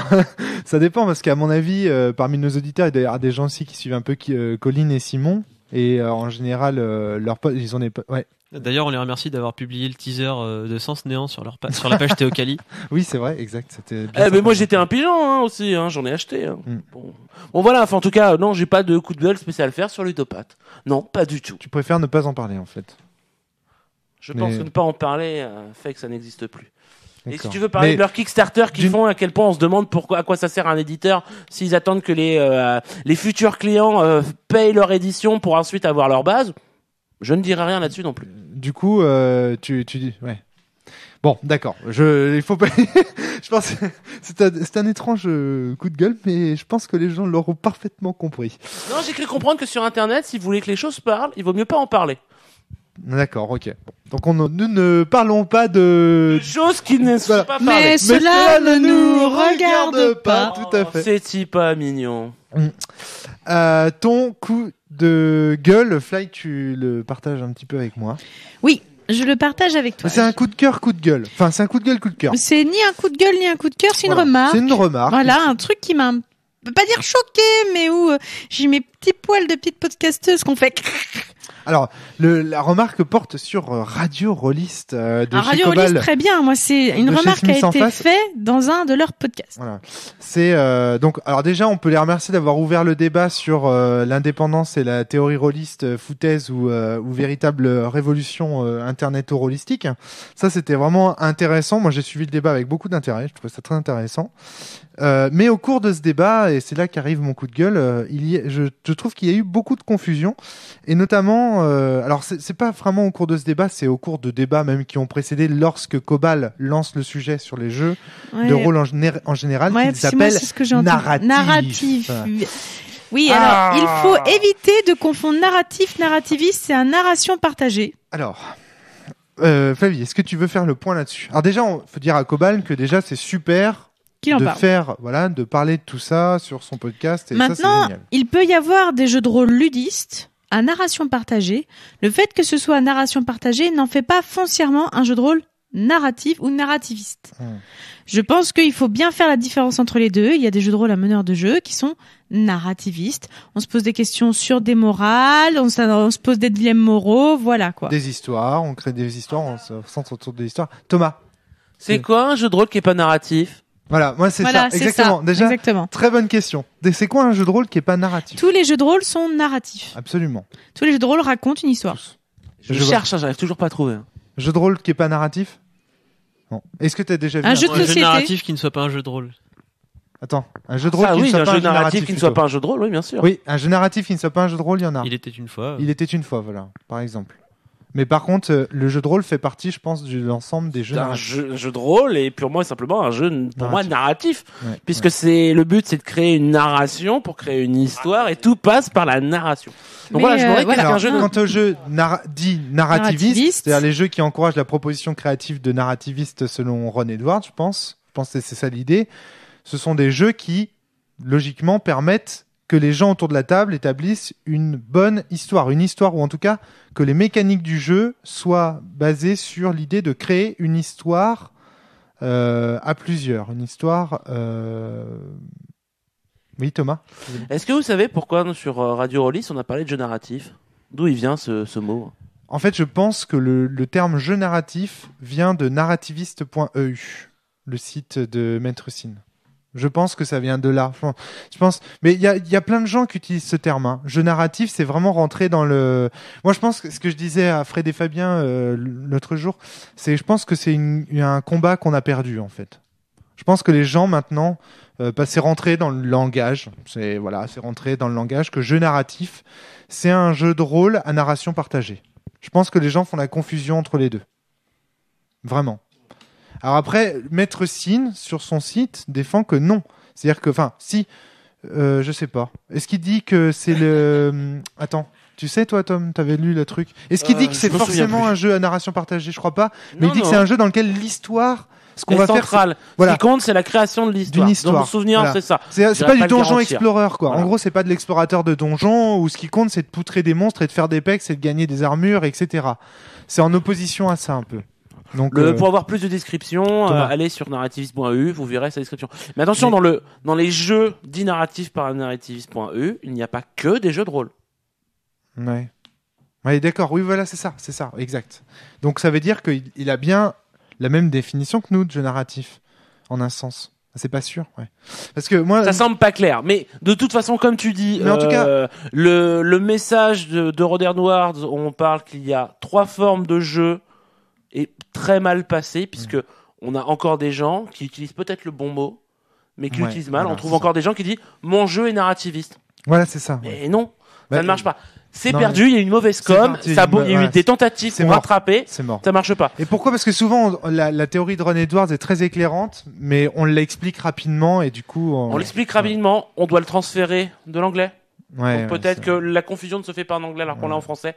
Et puis aussi, je pense que quelque part, quand il y a eu moi je me souviens d'une tentative de com, alors je sais plus si c'est toi ou c'est Christophe qui l'avait fait, pour dire aux gens, à un moment c'est... Arrêtez d'utiliser ce mot-là, il est mal employé. Et il y a eu vraiment une réception négative de gens qui disent c'est parce que nous on n'est pas dans les centres de la sphère que on doit pas utiliser ces mots. Alors que nous on dit justement c'est arrêtez d'utiliser ces mots parce que vous vous trompez donc en fin de compte c'est pas productif. Mais oui, c'est perdu. Tant pis. Enfin, c'est pas grave. Mais par contre, moi j'ai encore envie de dire, alors c'est un coup de gueule, non, c'est pas un coup de gueule, mais c'est de dire à Cobal, moi il dit souvent sur ses podcasts qu'il s'intéresse à toutes ces théories. Bah au moins qu'ils disent notamment à Michael, désolé que voilà, il faut essayer de faire le point là-dessus parce que c'est pas normal que dans Radio Rollist qui est quand même un podcast important sur le jeu de rôle, ces confusions là se retrouvent, c'est la narration partagée, narrativiste, narratif, c'est voilà, le jeu narratif. Il faut essayer de bien voir et pas faire de confusion. Je vais donner un exemple en plus que j'utilise tout le temps, mais Dogs in the Vineyard, par exemple, moi je le placerais quand même plus du côté d'un jeu de rôle narrativiste. Voilà. Et il y a un meneur. Il y a un meneur de jeu. C'est pas un jeu à narration partagée. Et donc, non, mais c'est vrai, il y a une vraie confusion là-dessus. Et donc, ça m'a déçu de la part de Cobal de pas reprendre, parce que je crois que c'était Michael qui faisait la réflexion. Je crois le pauvre Michael, si c'est pas lui, mais voilà. Et je dis ça en toute amitié, et c'est pas du tout pour faire genre machin, parce que à côté de ça, ils sont, par exemple, sur les critiques et tout, sur les chroniques qu'ils font sur les jeux, moi je trouve ça passionnant, c'est très intéressant, il y a une vraie description des jeux qui est très bien faite, donc je dis pas ça, genre Radio Rollis c'est de la merde, c'est pas ça mon coup de gueule. Mon coup de gueule c'est de dire, quand vous employez ces termes-là, soyez précis, parce que ça mange pas de pain, et voilà, ce sera mieux pour tout le monde, et notamment pour les gens qui font ce genre de jeu, parce que quand vous faites ces confusions-là, les gens qui font ce genre de jeu, eux, par contre, ils les prennent en pleine tronche. Par exemple, et ça, c'est notamment valable pour des gens qui font des réflexions sur le fichage des jeux, comme Ogrog, par exemple, ou dans les magazines. Donc attention, il faut éviter ce genre de confusion. Elles peuvent avoir porté à préjudice pour certains. Aloïs, tu voulais ajouter quelque chose? Donc je suis passé sur narrativiste.eu pendant que vous parliez. Ouais. Donc j'étais sur le jeu narratif. Qu'est-ce que c'est? Donc déjà il y a un long article qui à mon avis embrouille plus les gens qui les aide. Je pense que la phrase la plus importante, elle est mise en gras. Enfin, il y en a plusieurs qui le sont, mais celle-là l'est. C'est le but premier des règles n'est plus de simuler, mais de soutenir la construction du récit, d'émuler un genre littéraire ou cinématique particulier. Bah c'est vrai. Bah c'est une très bonne définition. On est d'accord. Ah oui, non, attends, non, Sur attends, c'est quoi? C'est narrativiste. Pour un jeu de rôle narrativiste, oui. Mais pour un jeu narratif, non. Ah oui, d'accord. Ah oui, putain, oui, il y a une grosse confusion. En fait, là, il dit. Les jeux narratifs ne mettent pas en avant le simulationnisme et les deux autres pôles de la théorie GNS, le gamisme et le narrativisme. En fait, il dit que c'est différent, mais en soi, la définition, ce qui est écrit après, ça parle du jeu de rôle narratif. J'ai un contre-exemple. Il était une fois. C'est un jeu narratif à tendance ludiste. Oui, c'est ce qu'on disait. Ouais. Parce que du coup, le but c'est de raconter une histoire, mais de la raconter en plaçant le plus rapidement possible les mots. Et le but c'est de gagner. Et d'être en compétition avec les autres. Attention quand même, Thomas. On fait peut-être l'amalgame dans la définition. Il parle de jeu, il ne précise pas jeu de rôle. Il dit de jeu. Ah mais justement. Voilà. Ouais. Sur le reste, il parle de jeu de rôle. Oh mais je sais pas. Bref. Enfin voilà. C'est pas clair. Bref, c'était censé être un coup de gueule, mais en fait c'est même pour nous c'est pas clair. Un pétard mouillé. Alors de toute façon c'est clair pour personne, donc ça sert à rien de se prendre la tête avec ça. Ceci dit, je pense que quand même l'histoire de la narration partagée, c'est important de l'avoir en tête. Je pense vraiment qu'il faut distinguer, dire un jeu à narration partagée. Quand vous posez la question de savoir si votre jeu est à narration partagée, envoyez-le à Romaric. S'il peut pas le blairer, c'est que normalement c'est de la narration partagée. Ah non, faites J'ai pas une question. Parce que vous allez vous retrouver comme Aloïs. Je vais le perdre le jeu. Donc. Est-ce que c'est pas suffisant de dire que c'est juste un jeu de rôle? Oui, voilà. Non, oui, exactement. Mais je pense qu'en fait, c'est la meilleure solution. Voilà. Je pense qu'à faire, c'est de dire c'est juste un jeu de rôle. C'est juste un jeu. Je pense que pour faut arrêter de mettre les choses dans les cases. Voilà. Pour un mec qui va juste acheter jeu de rôle, faire ces distinctions, c'est pas forcément très intéressant. Après, faire une classification, c'est bien pour les magasins. Parce que ça permet de dire, ok, ce jeu-là va peut-être plus faire plus de personnes. Et pour les chroniqueurs. Maintenant, pour les créateurs. Non, mais pour les chroniqueurs. Radio Relais, ils font des chroniques. Donc, ils ont besoin de ces distinctions. C'est pratique de dire, plutôt que de dire à chaque fois. Oui, mais c'est la même chose. Il y a un meneur, il y a des joueurs, tu dis ça. Sur quelque chose qui a pas forcément besoin, de veut dire qu'il y a plein de variantes de rock, alors qu'on pourrait dire que c'est juste du rock. Mais voilà. Effectivement, on reste mais si c'est pratique pour eux quand même. Voilà. Si, moi je trouve ça pratique. Mais c'est un vocabulaire que j'essaye d'oublier. Moi je trouve ça plus pratique de pas classifier par le partage de l'autorité ou pas, parce qu'il y a tellement de façons de partager l'autorité que ça peut pas être clair. Il sera obligé de le rappeler de toute façon. Oui, c'est vrai. T'as raison, Aloïs. Non, je trouve que en tant que créateur de jeu, c'est bien d'oublier un petit peu ces choses-là et juste de créer un jeu qui nous plaît. C'est un vocabulaire qui était intéressant parce que ça venait de la théorie GNS. Je me souviens d'un commentaire d'un gars qui avait dit oui, mais enlevez la théorie GNS et dites-moi juste ce que c'est. Je fais oui, mais à ce moment-là, si j'enlève la théorie GNS, simulationniste, narrativiste, ça veut plus rien dire. Donc c'est bien pour une théorie. Arrêtez de vouloir mettre des labels sur des jeux. Je pense que c'est un truc qu'il faut oublier. C'est vous l'utilisez quand vous parlez de théorie de GNS, mais savoir qu'un jeu il est de tel type ou de tel type, c'est pas forcément super intéressant. Vous lisez les règles, vous lisez l'objectif du jeu, ça devrait suffisamment vous éclairer sans avoir besoin du vocabulaire là. Bah moi je suis pas d'accord avec toi, Thomas. Je pense que pour faire une chronique, c'est bien d'avoir des termes qui permettent de classifier. Même si on s'éloigne un petit peu, c'est pratique, c'est rapide. Seulement, je ne suis pas pour qu'on confonde jeu narrativiste et jeu à narration partagée. C'est tout ce que je dis. Parce que jeu narrativiste... On est tous d'accord, je crois. Non, mais on est tous d'accord. On est tous d'accord. Sur la cellule. Puisqu'on est tous d'accord, on va se quitter là-dessus. Et puis, voilà. Et puis, continuer. Et puis, de toute façon, voilà, continuer Radio Rollis. Vous vous rendez compte, on va réussir à finir ce podcast? Enfin! Arrêtez un peu de faire les pleurs. Ça va, il y a pire. C'est clair, on a été beaucoup plus loin, beaucoup plus tard dans la nuit. Ça fait combien de temps qu'il dure là? 1h32, 1h33. Oh, ça va. Un bonus en la vache. Je vous plains. C'est 2 fois plus long que d'habitude, c'est vrai. Vous avez l'air de trouver ça sans intérêt. Bon. Moi, je me suis bien amusé. Moi, je trouve ça intéressant de parler des jeux qui sortent, de parler des gens qui font des jeux, de dire nos coups de cœur, nos coups de gueule. Ça permet de lancer des débats et d'avoir des discussions. Et des ébats. D'accord. Bon, alors, très bien. Puisque personne ne m'aide. Quand ça parle de Breaking the Ice, il y a des ébats aussi, non?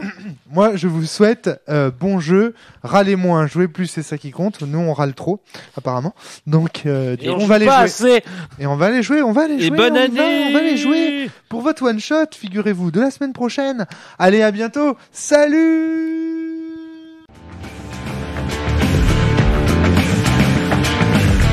Ah mais c'est quel jeu? Je dirais pas, on n'en sait rien.